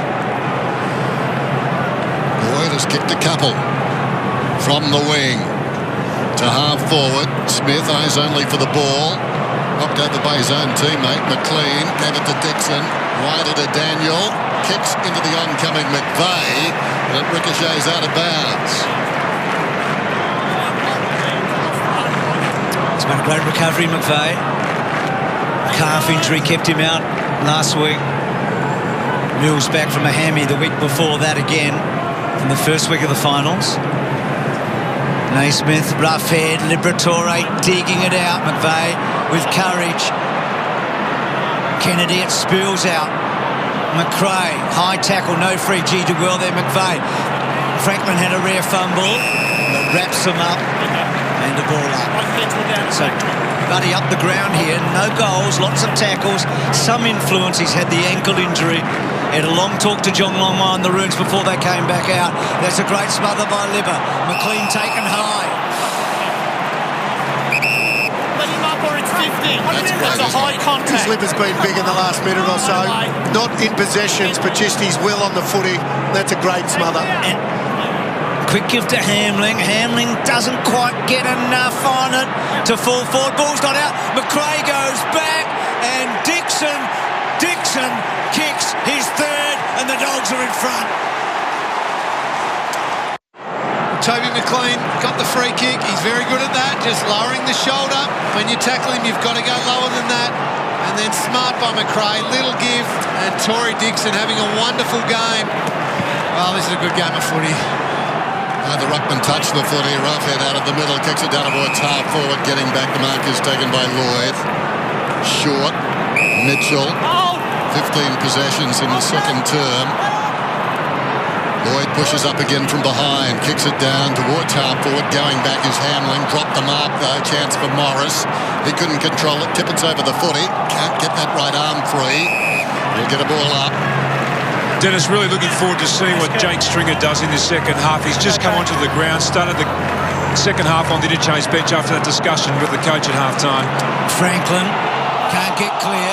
Smith, Daniel, clever kick to Dalhouse.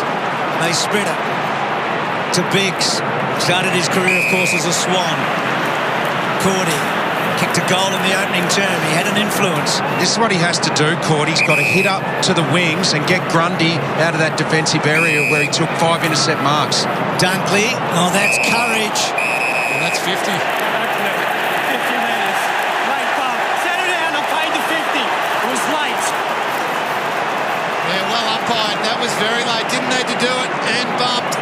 I know I'm only talking a fraction of a second there, but Layla chose to still crash into the back of McRae.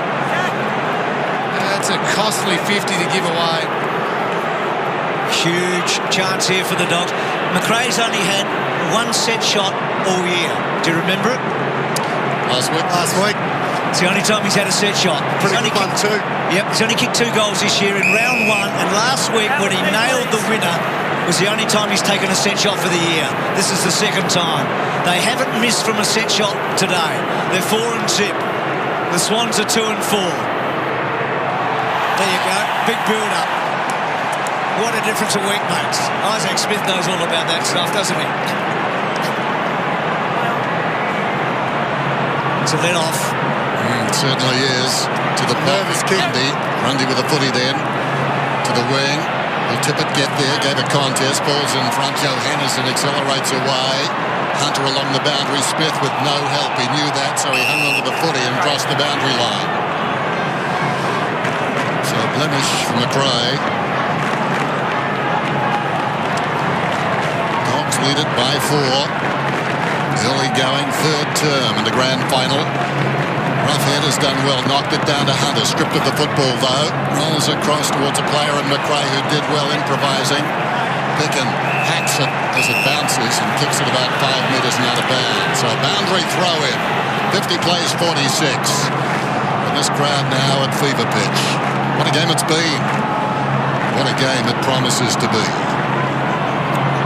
Naismith, front spot, but Roughhead wins that tap.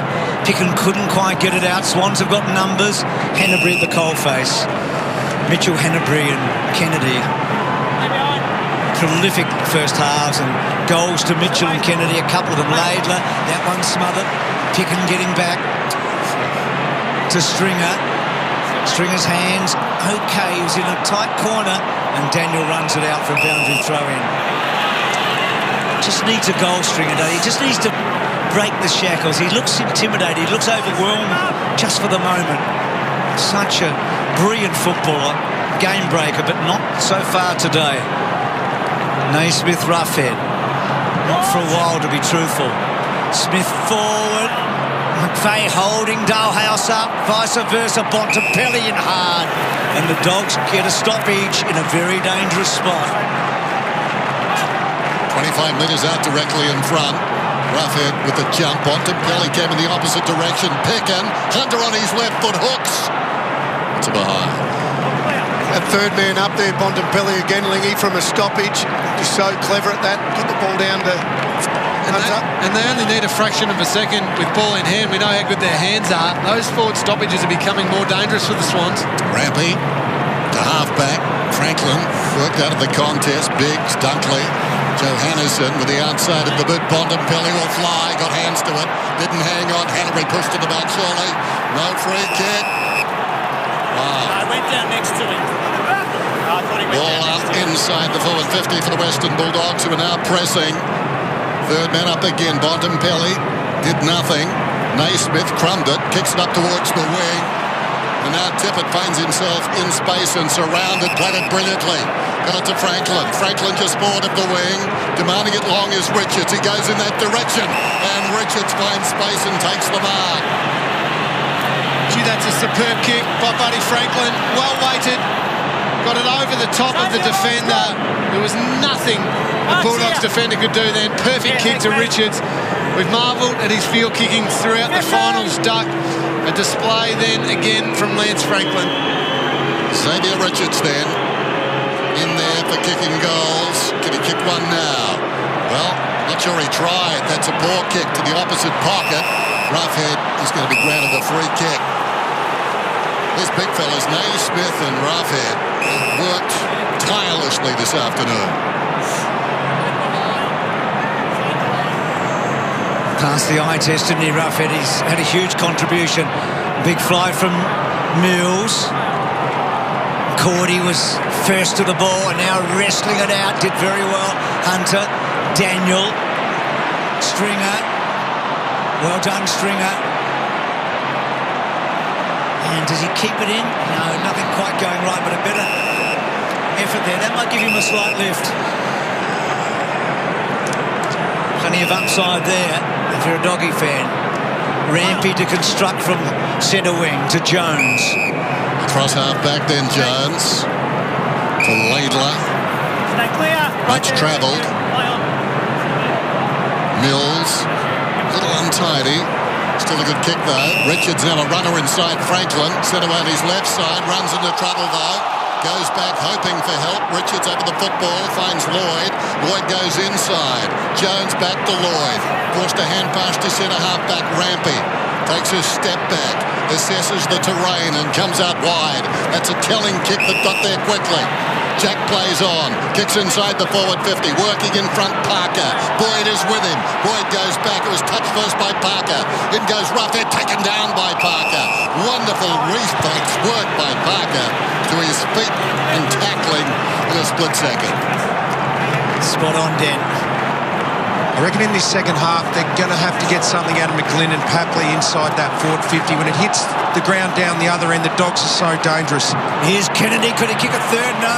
Wonderful smother across his boot from Morris. And the ball up. We don't often focus on the art of smothering, but gee, the Bulldogs have done it well today. Little 1%ers like that, they mean everything in a game like this. That's the spot Kennedy's kicked his couple of goals in.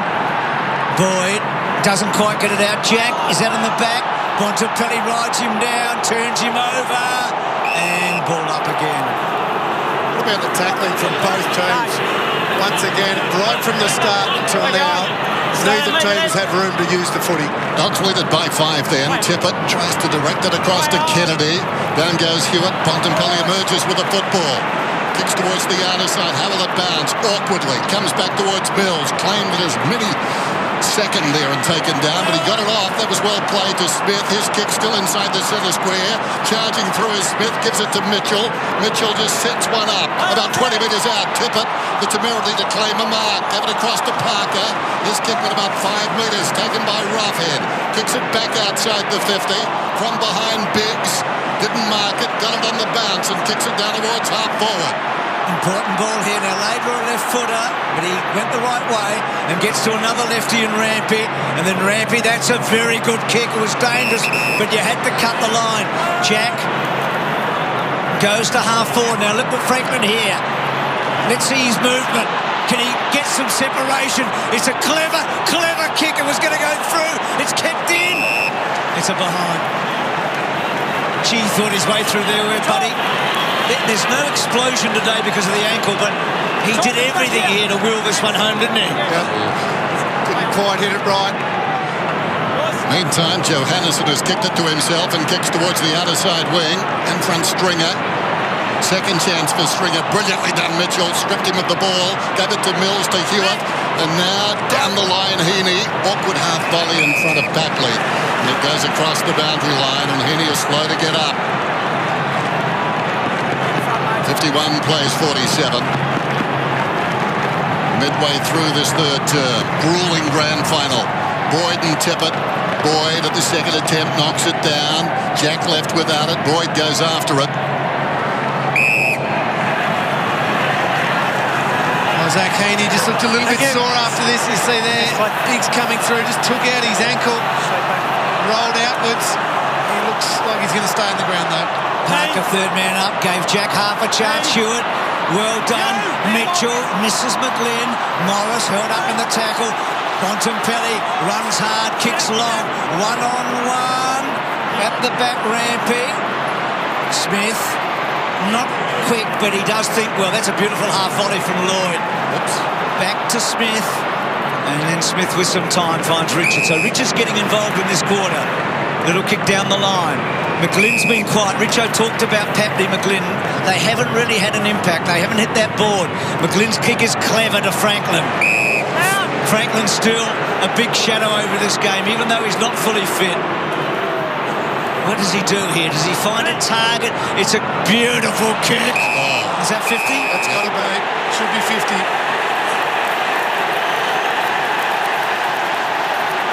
That is stupid play. Very, very silly football. He was always going to mark that. I know there's an argument for making him earn it, but that was just silly. Jumped at him. And it's going to be a certain goal. So Kennedy to equal his career high in a virtuoso performance, and the Swans are back in front.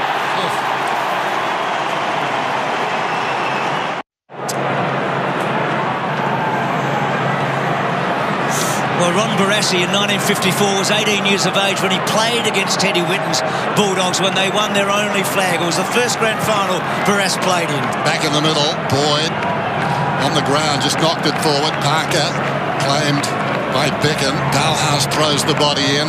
That ball moved a couple of metres and that's all, and a ball up. 1 metre so the Swans again surging, and they lead by 2 points. Third man up, Naismith of all people, knocked it down. Taken by Liberatore. Tried to feed it across to Daniel. And again the umpire will do the business. Right in the heart of the MCG. Naismith to Mitchell standing at his feet. Just rolled it away. Boyd had a play on the football. Thinking about soccering was Parker. Liberatore working hard in there. Brilliantly done by the little man. Down goes Boyd. Hanbury, the one who took him down. And they advance it 10 metres. The umpire's overworked. The players, no clean touches. Hanbury dragged down. Well done, McRae. chopped off there and slapped away by Heaney. Comes out of the pack, I think it was Liberatore who knocked it inside the forward 50. In the opposite direction, Rampy smothered off the boot by Dunkley. Trying to charge his way through as Jack. Nothing doing, spills to Parker. Eventually, the ball gets clear. It's 1-on-1 on the wing. Make that 2-on-2. Tracking the ball back, trying to knock it forward. Unfortunately, nothing doing down there, at least initially. Hapley had a chance, but Biggs takes the ball away, up towards the wing. Stringer. Morris involved there as well for that takeaway. Meanwhile, Rampy goes back. He's claimed by Dalhouse. And did he take too long? He did. Gee, what a passage of footy we just saw. That whole minute and a half was remarkable stuff. And that's against the trend by the umpire there. They've normally let that go. They've let the players take on the tackler. Dalhouse to fall forward. Heaney, big fly, no mark.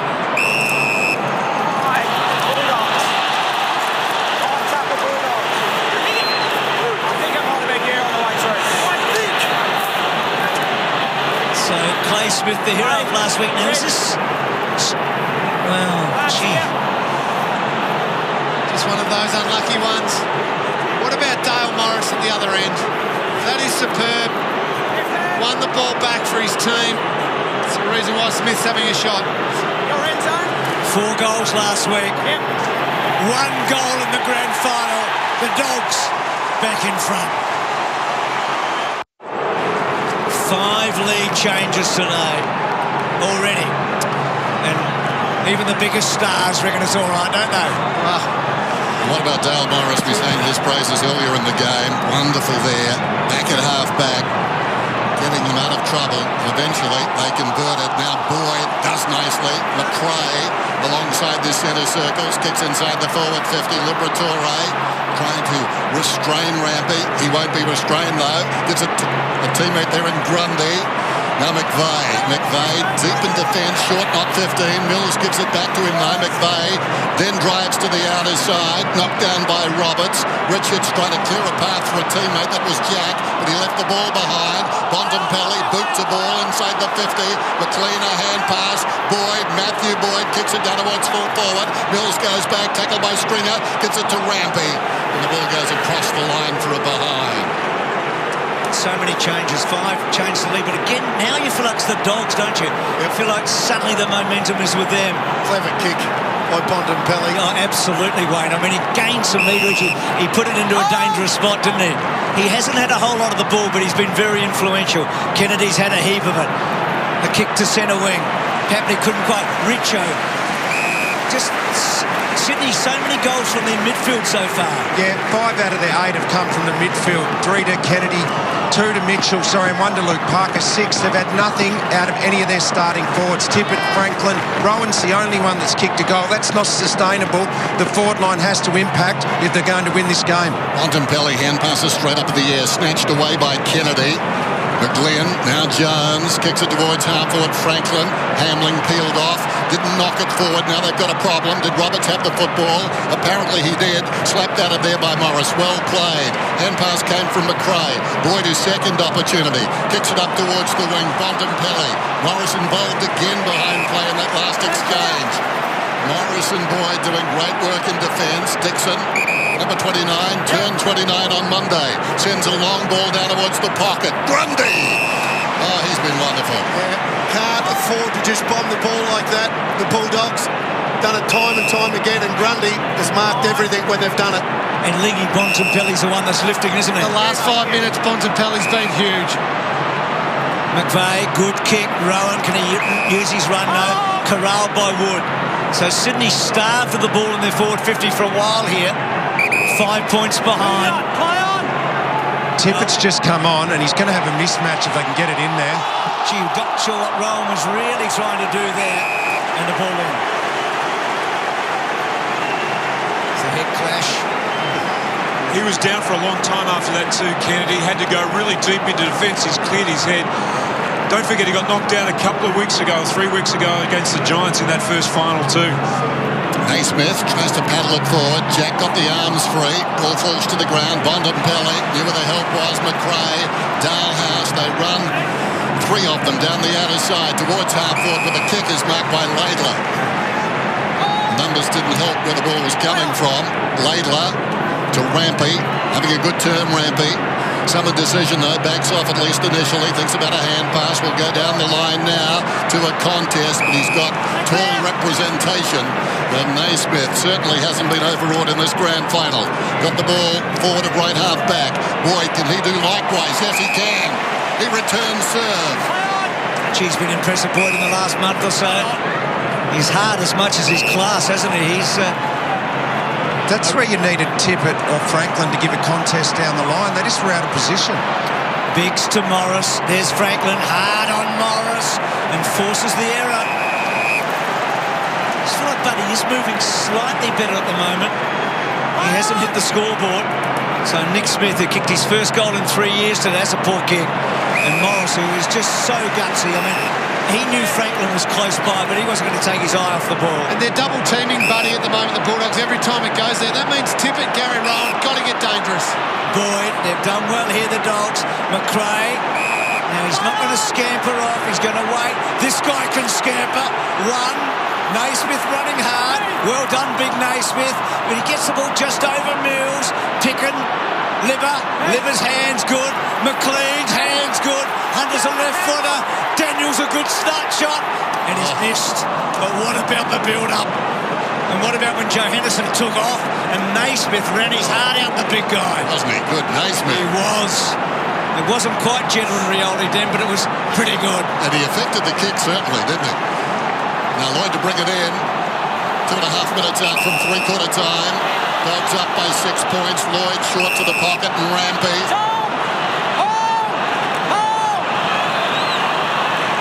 Look at the involvement there in that crowd.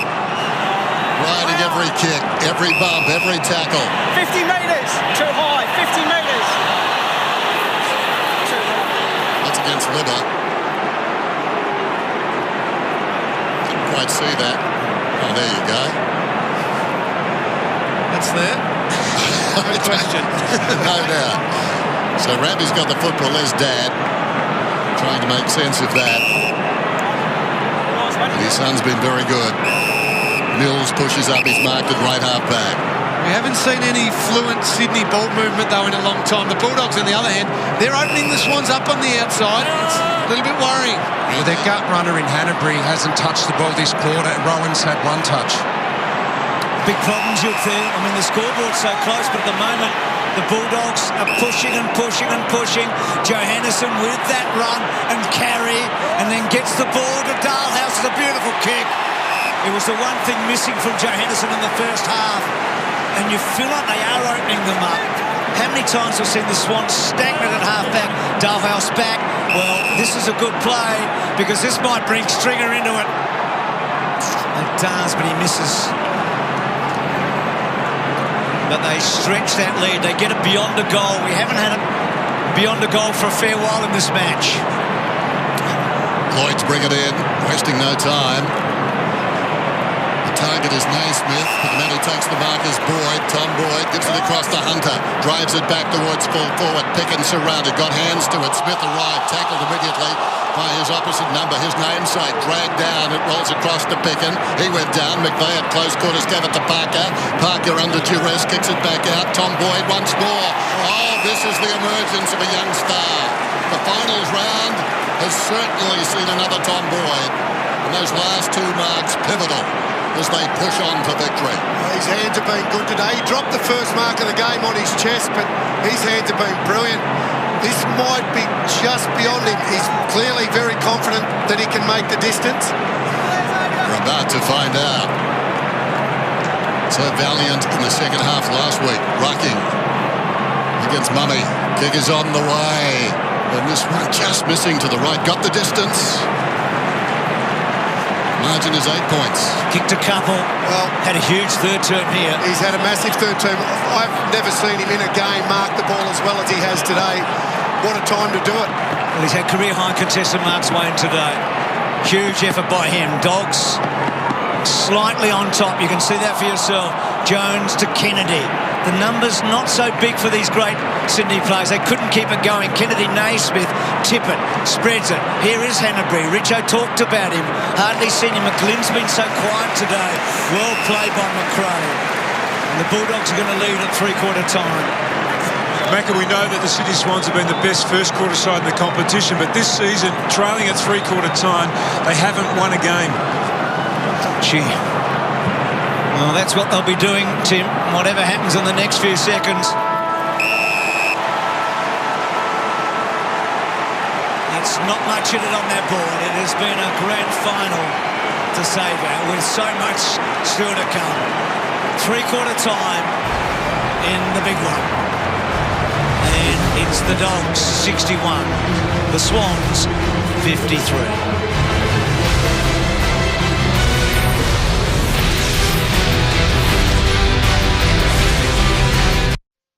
The 2016 Toyota AFL Final Series, brought to you by Tyre Power. Get the power of Australia's biggest independent. It was Princess Charlotte's very first royal engagement. Another challenge for Clinton, the threat from third-party candidates. New breeding technology has seen 27 births at the centre. Experience is why people are making the switch to 7 News. Isn't it great when you get a bit of free stuff on top? Yeah, bung it in. Like Sportsbet Power Play. Just hit the button and you get bigger odds. Look at them go. Power Play from Sportsbet. Boom. Natural gas keeps my shower hot for as long as I want. Get out! You've been in there for ages! Natural gas means I never have to worry about running out. Natural gas means there's no shortage of romantic nights on the couch.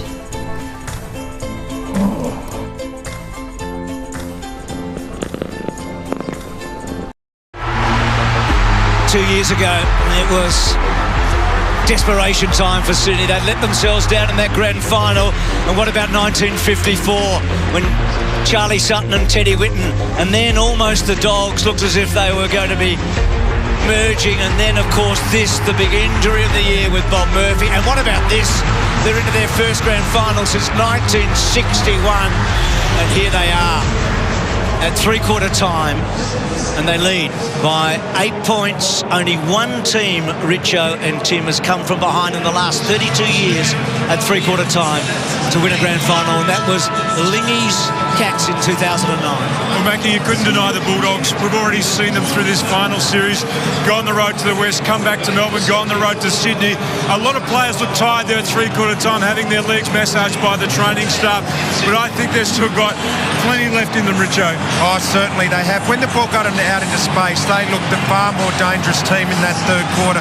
Regardless of the road trips, regardless of the players having massage, they've got more run across the ground. For Sydney to win, they needed to remain in the clinches where, of course, they've done very well. Contested and clearance, they needed to be like that for the whole last quarter. When it gets into space, it's a Dogs ball game. So the final term of a final call. Pity it's not 54 to 61, Dan. That would have rung a lovely ring, wouldn't it? Still, this will do, eh? What a great game it's been. Bulldogs by 8 points as we start the telling quarter. We'll know in about 30 minutes. Pelly and Kennedy jousting wide of this bounce. You can see them in the background. In the foreground is knocked down by Tippett. Under pressure, he gets a kick down towards half forward. The judgment from the captain this afternoon of the Dogs. Easton Wood goes out wide. The former captain, Matthew Boyd, tracks it. Plenty of time. Kicks it up towards the wing. Cordy on the lead. Got a side boot to it. Dalhouse played it well. Gave it to Picken. Picken a high ball. Hunter tried to work in front. McVeigh missed it. Back goes Heaney. Under pressure was Kennedy. Stolen by Picken. Pulls it back towards the middle. Whose ball is it? Getting there first and doing well, Grundy. Got a hand pass away to Jones. On the overlap, Hanbury. And now McGlynn's away. And now the Swans away. They get to centre wing. A big ball here. And Wood wins it again. Brilliant. Joe Henderson just lost his feet. Hanbury in hard. Hurt himself. Hanbury's in trouble. I hope he's all right. Joe Henderson to run and carry. Good tackle. He gets a fair bit on it. Mark taken by Rampy. Where's Hanbury? Is he all right? He's in trouble. I don't think he's going to be okay at all. He's clutched his knee, he's in agony at the moment, and the trainers are carrying him off the ground, and it should have been a free kick too. Yep. Gee, what a story there. Oh, Franklin at half-back. Has he got one last run in him, Buddy? As Hanbury goes to the bench. Franklin's kick to Tippett. Can't take the mark. Wood's been telling in this last quarter. Good all day. Rough head to Roberts. They build. This is Hunter. Sweeping hand pass inside the centre square. McRae gets the kick off in time inside the forward 50. Dixon battling there with Lloyd. Dixon goes again, but not before Mitchell gave it back to Lloyd. And now Jones is away. Accelerates from half back. Carries the ball up towards the wing. Tries to measure the kick to Parker, but wide of him. Roughhead going stride for stride with him. Not a good sign. Parker not moving too well. The hand pass came from Roberts to Botham-Pelly. Up towards the wing. This guy is running brilliantly. Johannisen. Pity he's not kicking as well. It goes down towards the pocket. Rampy run down from behind. Pickin got him dead to rights. And the surge and the run and the electricity is coming from the Bulldogs to start this final term. All the run is with the Western Bulldogs, and that's the bad news for Sydney on the bench. Dan Hanbury getting that lower leg checked out. What a tackle. Rampy had no idea that Pickin was closing so quickly. He's done it all final series, Liam Pickin. He has been brilliant. They do have all the run, all the energy at the moment. That's a big story there on the sidelines right now. I don't like the look and expression on Dan Hanbury's face at all. So Pickin, what a huge kick it is, comes in. And this one is sliding across the front of goal. How many Dogs there? Cordy outmanoeuvred by Grundy, and the mark is taken by Heaney. The wrong end for the Swans at the moment. Heaney getting it outside that 50. Franklin doing some work at half-back in this final term with Tippett. And that ball held in. And the ball up. You dragged it in. No, free kick to the Swans. So Franklin's had the second kick he's got at half-back in the final term. Getting involved, Buddy. They got nothing at half-forward. Tippett's trying to get there now to make a contest. Franklin floats it forward. Bontempelli gets around a little too easily. Clever kick. Half volley by Cordy. Good. Over the top, Dalehouse running on. How good was Clay Smith? Can't get it out. Heaney onto him. Grundy look away. Terrific. To Jones. To Smith. Big questions asked of the Swans here. Kennedy worked under the ball. Goes back to Morris. Goes back to Cordy. Oh, well done. Gets the ball inside forward 50. Gee, how good has Grundy been today? Oh, they've stood up the defence. Bulldogs just have to have a little bit more composure. They're dominating the footy right now. Just have to hit a target inside 50. Swans under pressure. Rampy to Lloyd towards the wing. Richards comes. Unfortunately for the Swans, lost his footing at the last moment. His opponent had already gone to ground. So he has to settle it down. Just up from right half back. He sends it towards half forward. Heaney is outnumbered, but help is on the way. Franklin was up, didn't take the mark. Parker got the crumb, gave it to Hewitt. Taking a full rotation. Heaney's got it now. Kicks a floater down towards half forward. One out contest all the way. Wide of the pack, Hunter. Hunter quickly releases the ball, but getting back is Papley. Papley snaps.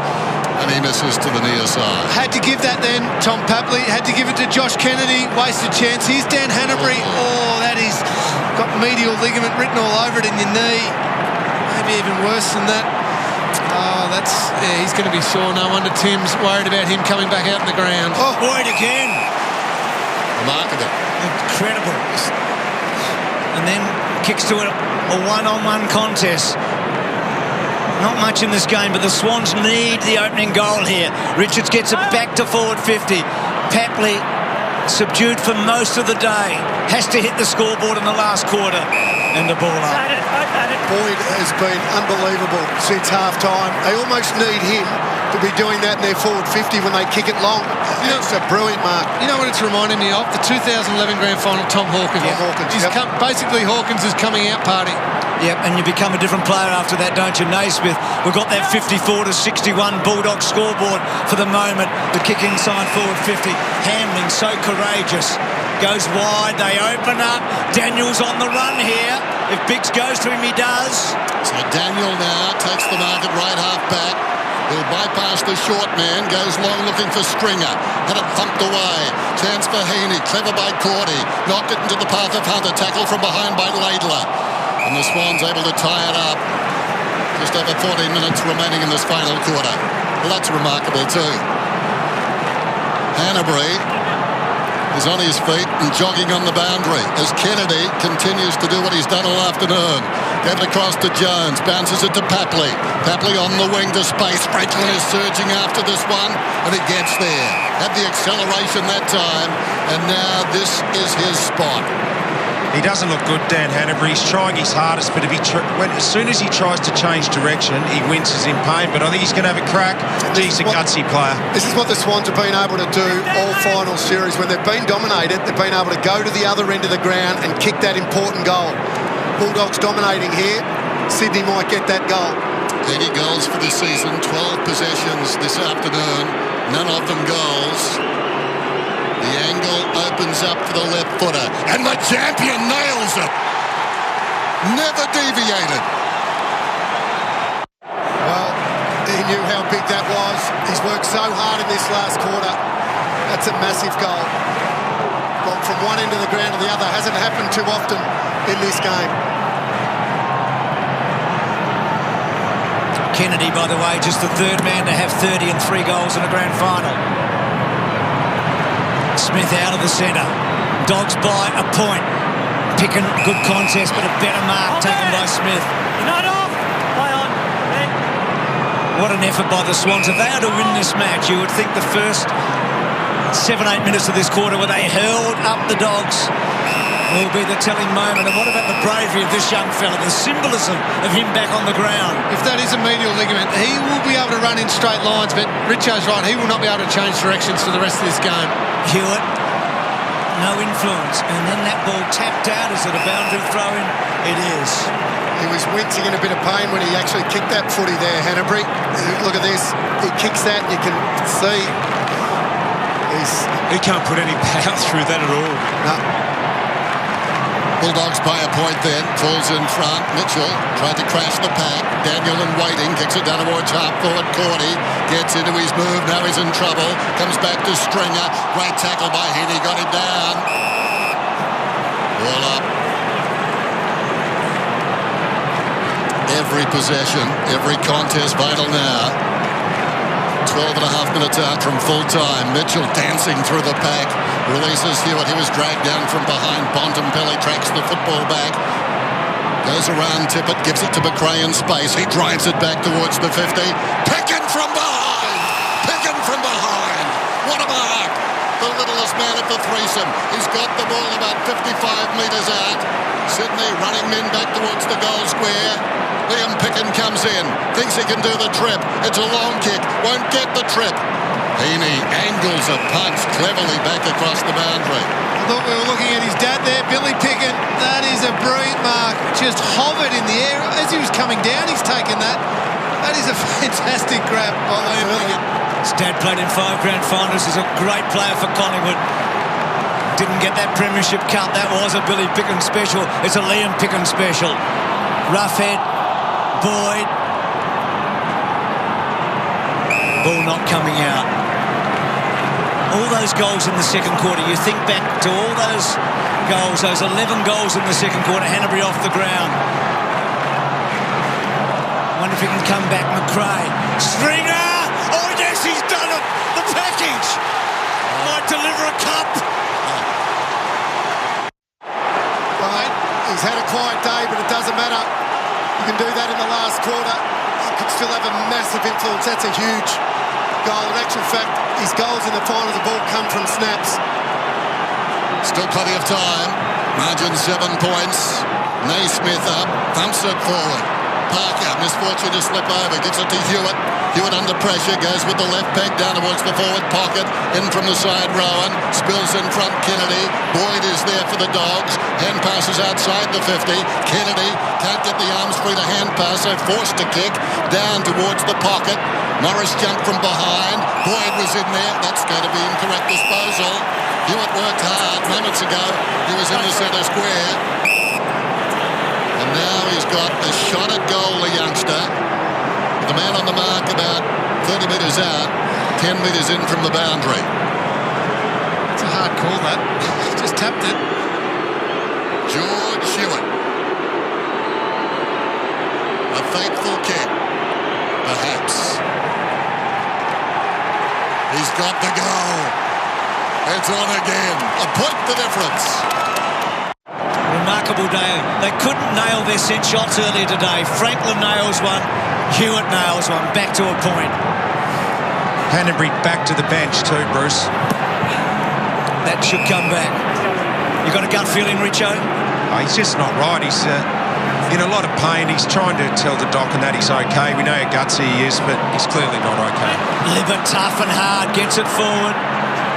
Stringer feeling it for the moment and getting it forward. That's an important play. Rampy gets the good bounce.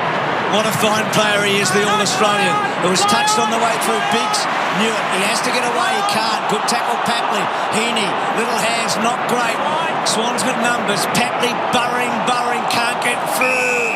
And the ball up. Well done, Tom Boyd. Put the body in. Umpire wastes no time. Liberatore, brilliantly done. Spins in and out of trouble. Sends it inside the forward 50. Turns Grundy around. Bearing down is Cordy. This ball wanders out towards left half back. Opportunity now for Richards. Coming across his bow is Stringer. Both of them missed it. Picked up by Mills. Hand passes to Hewitt, who's taken too high. And he'll get the free kick at right half back. At the last goal. Goes long. Franklin, his target, doesn't quite get to him. Naismith. Franklin gets a touch on it. Kennedy. Again, what a ball he is. Franklin put in a tough position. Drops it down. Can't get it out. Gets an important toe poke. Boyd, what a game he's playing. Both the Boyds. Belts it forward. Belted away by Rampy. Only as far as Dalhouse. McLean out wide. This is big. Really big. Cordy waits. Gets it back. Stringer. Oh, couldn't quite. Mills on the up. Back to Smith from Lloyd. Bad kick. McRae, plenty of time to think it through. Still thinking it through. Good kick. Finds Picken. Stay clear. 9 minutes to go. Picken. He's signed up by a point. Extra time if required this afternoon. Picken sends it down towards full forward. Stringer launches himself. Didn't take the mark. Behind a chance for Smith. Dalhouse run down as the ball bounced towards him. Big Boyd goes down. Nothing doing for Tom there. And it's a ball up. Tom Boyd, born on the day of Ted Whitten's state funeral, the 22nd of August 1995. He's playing like Whitten this afternoon. Well, not quite. Different sorts of players, but what a game he's played. Oh, Picken was taken high there. No free kick. Kennedy scrambles it out. Stopped by Boyd. That's Matthew. Hand passes to McLean. Wriggles free. Across to Daniel. Deep in the pocket, Daniel. Centering ball. Getting back Heaney with wonderful courage. And he wins a free kick. Brilliant. In fact, it may be... Is it going? No, it's not to Rampy. It's going to Heaney. Bumped in the back. Goes wide. Good kick. Gets it to Grundy. Has Grundy played a better match than this? He's been brilliant. Absolutely brilliant. Papley. He'd love to snare a goal in the last quarter. And that's not what he wanted. But he puts a tackle on Biggs. Swans may still get out here. Lloyd. Oh, terrific by Biggs again. Dunkley's hands. McRae. We know he's so good with ball in hand. Dunkley. Biggs going hard. Mills gets down low. No free kick. Has to cough it up. Biggs in there again. Ball almost out to Cordy. Not quite. It is now. Doesn't quite get a kick. Daniel. Still Daniel. Boyd. No goal. Ball about 15 metres away. Biggs. He started it all. Can't quite finish it. Ball comes out. Dunkley gets it back. McRae. Beautiful kick. Gives McLean a chance. Picken. Oh, Picken. Picken. Yes. Liam Picken nails it. How big was that? Oh, this is just how they've played all year. Picken has been huge. Marking it on the ground doesn't matter. He's turned himself into a match winner, this guy. 7 points the difference. Well, Picken the Swans muster here. Knocked down by Roughhead. Bontempelli off the ground. Hunter knocks it across to Dixon. Dixon kicks it down towards half forward. Getting across is Grundy. Well played by Tom Boyd. into the path of McRae. Wriggles free. Centering ball to a one-on-one. Picken dangerous. McVeigh did well. Bumped it away. Covered by Dunkley. Down to Picken. Can't break free. Surrounded by red and white. Pepley too long. Got boot to ball. Great tackle by Smith. Kicked by Dunkley to the opposite pocket. Close to the boundary. Surely a free kick for Rampy. Nothing doing. Taken by Grundy. Kicks it outside the 50. Johannesson. Wrong foots his opponent McGlynn. Runs to the logo. He's a long kick is Johannesson. I think he's put it through. Johannesson has kicked the goal. The boy from East Fremantle. They can sniff it now, the Bulldogs. They feel this City team breaking. The run of Johannesson, the run of McRae, been There is a score review, though. Having a look at it. You're just having a look at the last one.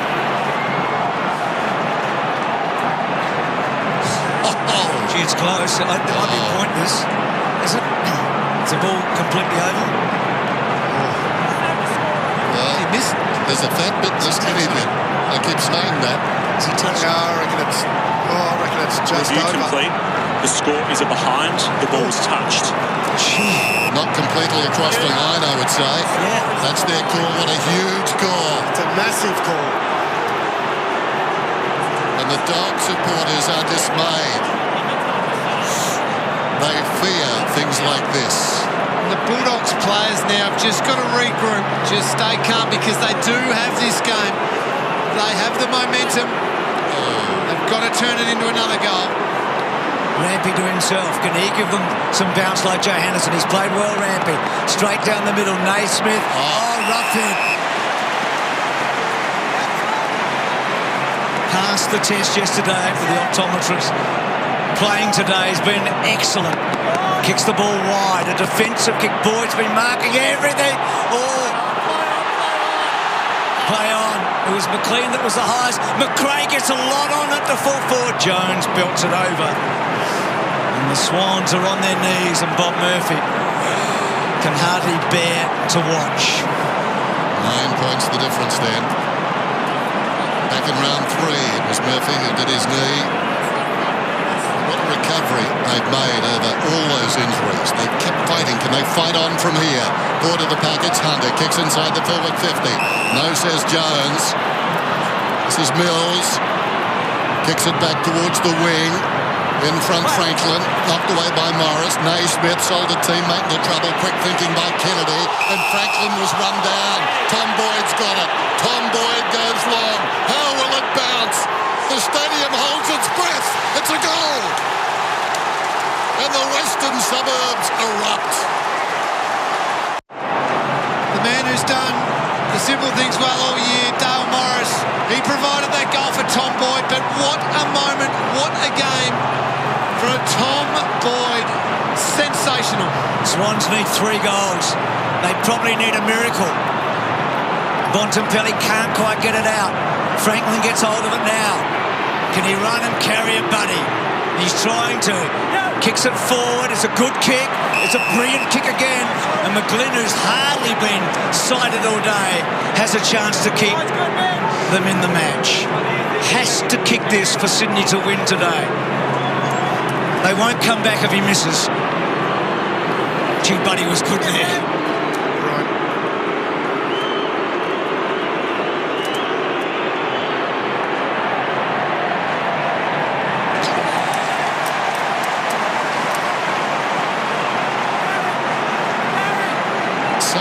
Concentration breakers.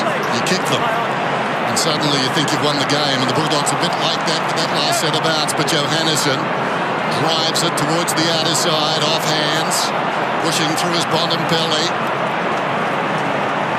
Nothing doing there, we'll get a ball up. So right now, Tom Boyd, he might be the cheapest $900,000 a year player going around. Well, he's close. Like that flag is. Based on today, a wonderful investment. Back goes Hunter. Slips a hand pass away. Johannesson running as hard now as he did at the start. Up towards the wing. Smith over the top. Decided against the punch. Maybe he should have. McRae slides in and ties it up.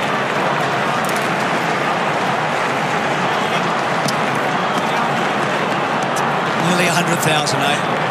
19 shy. What a day that they have witnessed, with still 4 minutes away from everything if you're a Doggy fan. Everything. Buddy starting at the back of this stoppage. Expect him to just fly through. Parker. Daniel can't break it. Time on Dog's side. Bontempelli gets it out to Boyd. Gets it forward. Stringer makes a good contest. McRae's been wonderful. Oh, he couldn't kick a fourth. Just misses. Incredible this day how people emerge. Yes. Rampy towards midfield. Time of the essence now. Papley, Tippett. Mitchell has drifted out of the game. Kick blanketed. Goes to Matthew Boyd, who kicks it back inside the forward 50. After it goes Grundy. Played his heart out this afternoon. Stringer arrives.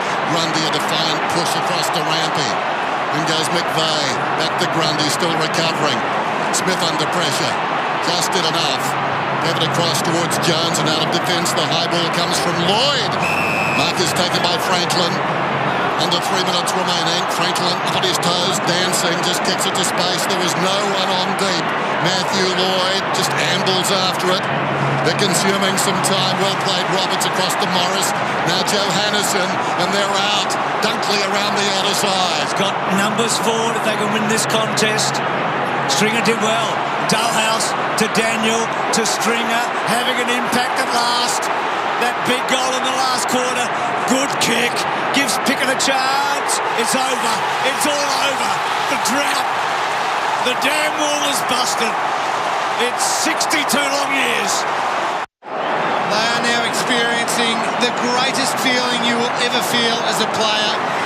Late in the last quarter, and you know it, deep down that you know it, you have won the premiership. Nothing gets better than that. They're up by 21 points. Tippett thumps it forward. Hunter fearing nothing. And charging off the line, taken high.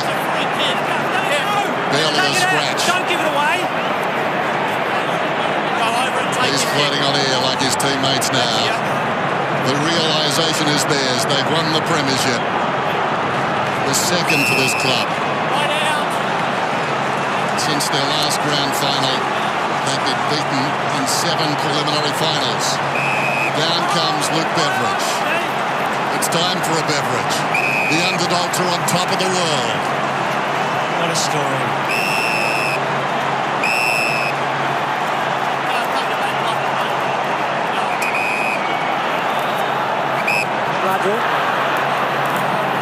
So Hunter to leave the field as we go back from the coach there with the captain, and we'll go back to the on-field captain today.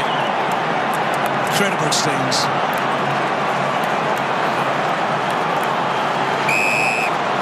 Australian football's had so many romantic, wonderful stories, and this is as good as it's ever been. A kick to centre wing. Dalhouse on the up. Roberts. Oh, McRae again with those hands. McLean to Daniel, and then Daniel hooking, just buying a bit of time, and Grundy to bring it back in. So they went to Perth and knocked off a grand finalist. They came here and beat the 3-time champs.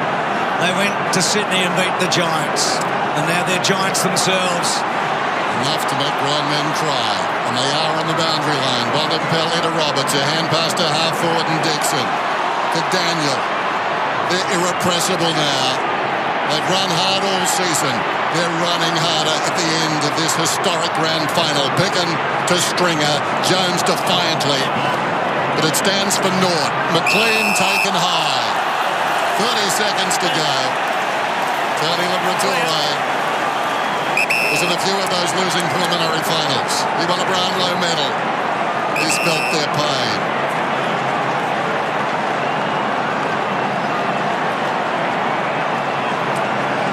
McLean.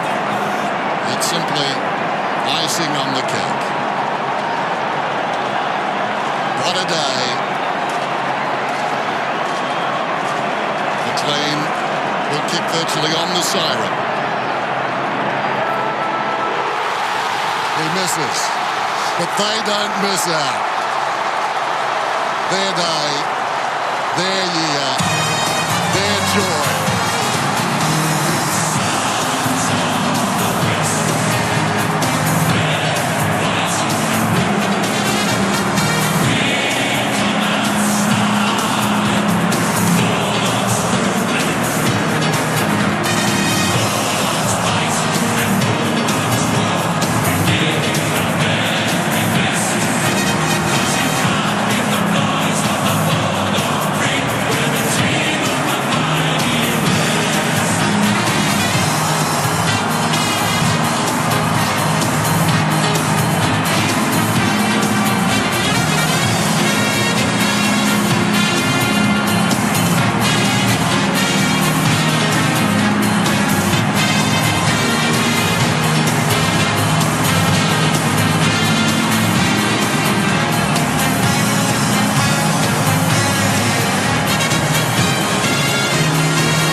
For you, a magnificent day for the Bulldogs. Unbelievable. I'm absolutely speechless there. Just to be out here, the crowd, the noise. This team, this club, I don't know, it's incredible. The support for this team today was just unbelievable. Could you feel that out here on the ground? I could feel it through the whole final series, especially this week. It's unbelievable. You've got to let me get back to the boys. This is unbelievable. I'm going to let you do that. Well done. Congratulations. Thank you very much. Amazing scenes, aren't they? I mean, and look at Bob Murphy. He's the heart and soul so much of the footy club, but there's so much heart and soul in this football club. There certainly is. He said on radio today before the game, Bob Murphy, he refused to be sad today. It was all about joy. And, well, he'll be lapping it all up as well with his teammates. I think Richo might have one of his teammates down there. So Matthew having trouble hearing us. So we'll get to Matty in a minute. I doubt he can hear us. No. Well, what's 10 seconds to wait after you've had 62 years anyway? We're patient, aren't we? For Dan Hanbury, well, we know what he's going through. Matthew, down to Yes, you. Bruce. Yeah, Luke, this is just an incredible group that you've put together in 2 years. You must be so bloody proud, mate. Yeah, I am, mate. You know, it all comes down to the players. So many people have put a lot of work into them and given a lot of guidance. And, you know, everyone who supports them in the club has got them to the point where they're pretty finely tuned for a grand final. It's just an amazing performance by our boys, and Sydney an unbelievable side, so took everything. It was a great team effort, mate, but I want to individualise one player. The coming of age of Tom Boyd today, he was absolutely unbelievable. In the air, 3 goals, in the ruck. How good was he? He was enormous.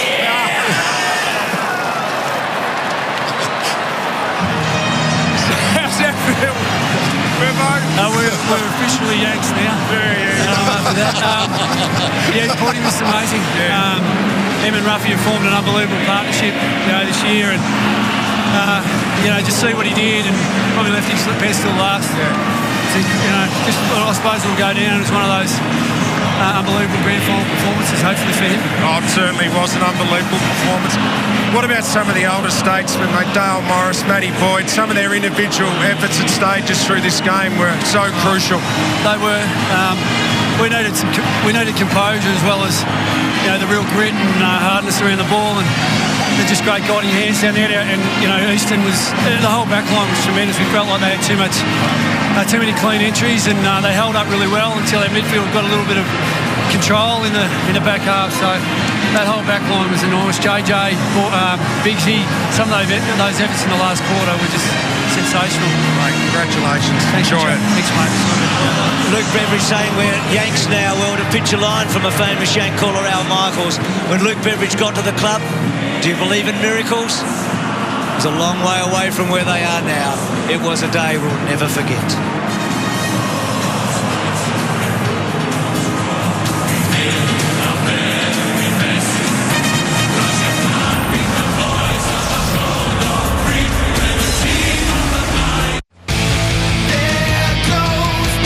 So a magnificent game draws to its conclusion. A game, a result, a win that's going to be talked about for a lot more than 62 years. It was a match for the ages as we go down to Craig Willis for the presentation after the 2016 Grand Final. Well, ladies and gentlemen, what a match. The Pups have become Bulldogs here at the MCG. As we commence our formal presentation, I'd like to acknowledge the AFL's premier partner, Toyota, to David Butner and the team. David, thank you for your outstanding support of our great game. Also, I'd like to congratulate today's field, boundary and goal umpires on their contribution to the 2016 Toyota AFL Grand Final. Well, it wasn't to be their day, but they've had a magnificent season. I'd like to invite the co-captain of the Sydney Swans, Kieran Jack, to come forward and say a few words.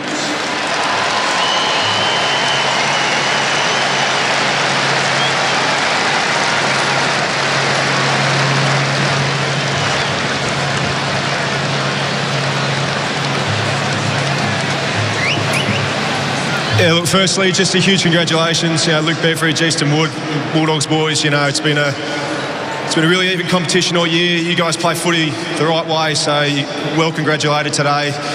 Now, boys, we couldn't get the job done, but we'll be back. We're going nowhere. Thanks to all the fans for turning up. We're sorry we couldn't get the job done.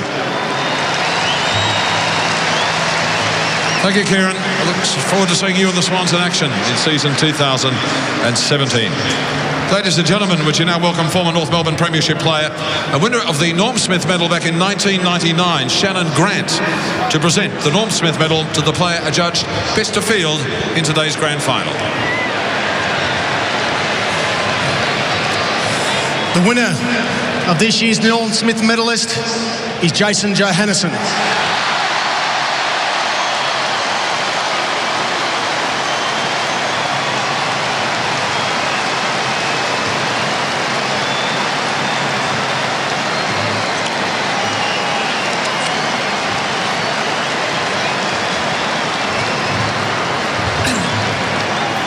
Firstly, to the AFL and all the sponsors, thank you for putting on a great season again. To the City Swans, such a well-respected club. I'm sure you'll be up there next year. To our club, it's been an amazing ride. I just love being a part of it. To all the supporters, it's been a long time coming. We did it!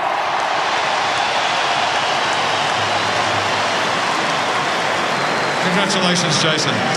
Of course, it's every young footballer's dream to be on this day, some Grand Final day. And we have 22 participants from the NAB AFL Auskick program who are now going to present the medallions to each player of the Western Bulldogs Football Club. And we start with number 4, Marcus Bontempelli.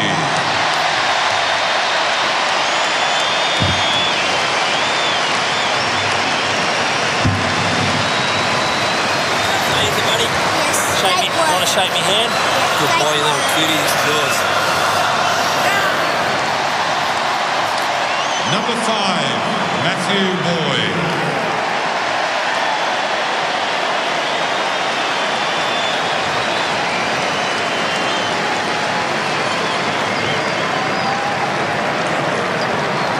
Number 6, Luke Dalhouse.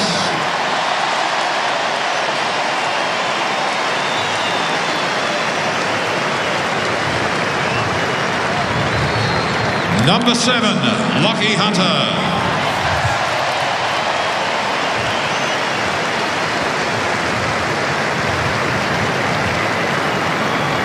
Number 9, Jake Stringer.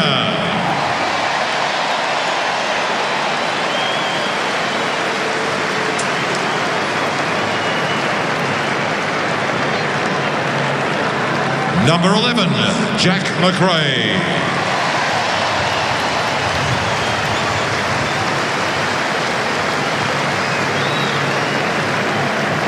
Number 12, Zane Cordy.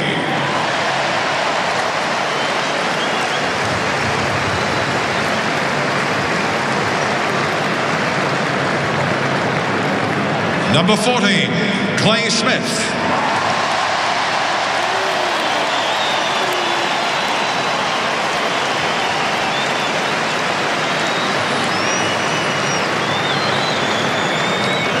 Number 16, Toby McLean.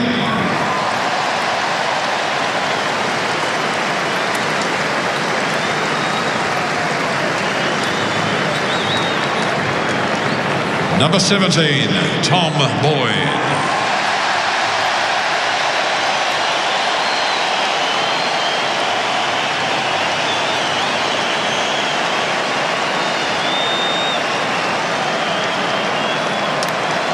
Number 18, Fletcher Roberts.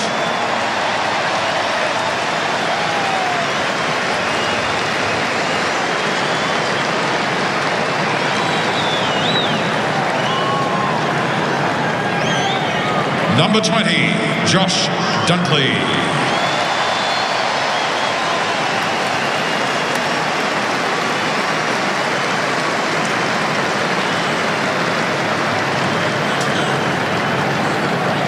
Number 21, Tom Liberatore.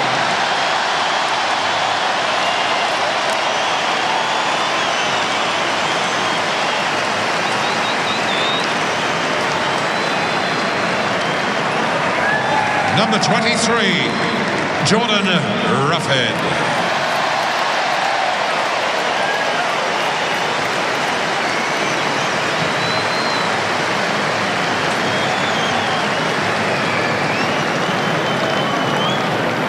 Number 24, Shane Biggs.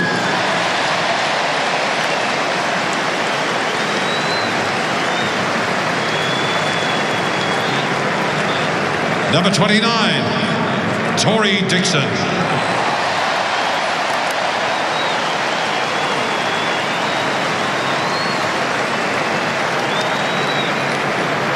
Number 30, Joel Hamling.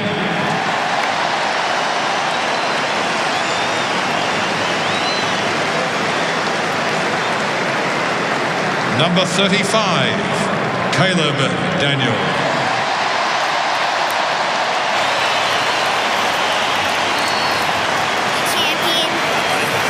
Thanks, mate.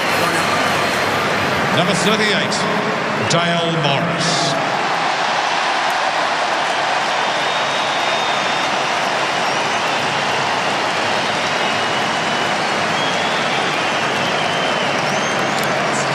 Number 39, Jason Johannesson.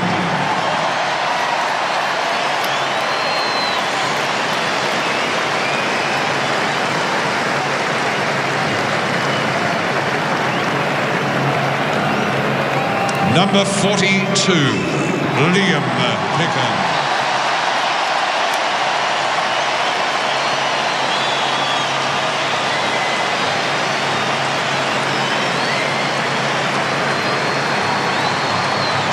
And the captain, number 10, Easton Wood.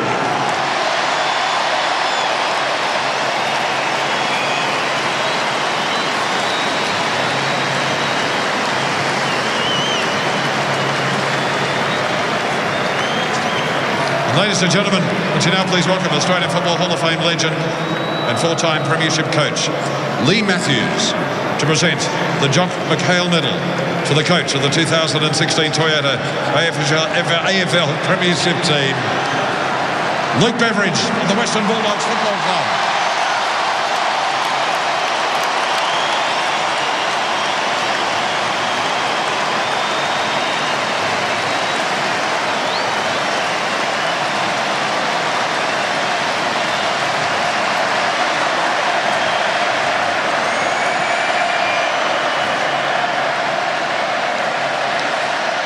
to Mike Fitzpatrick, Gillon McLaughlin, the AFL. Thank you for an amazing year. Commiserations to the Swans. Took our very best. You're an unbelievable side.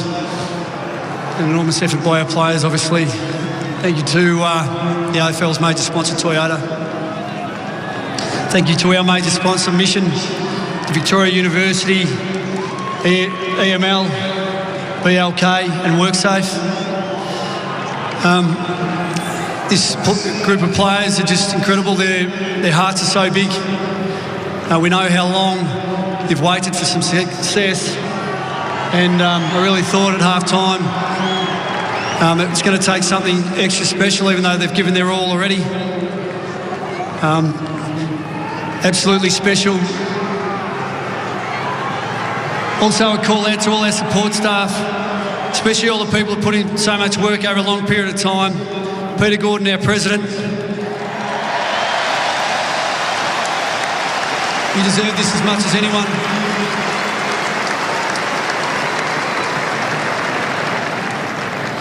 And to you, the fans, our supporters.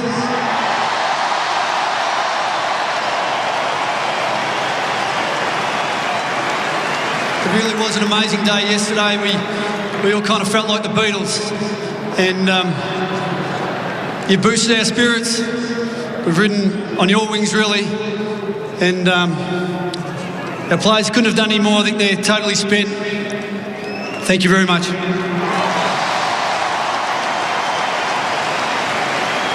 Before we go, I'd like to get Bob Murphy up on the stand.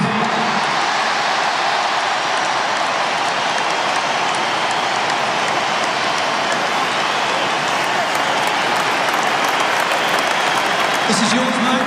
You deserve it more than anyone.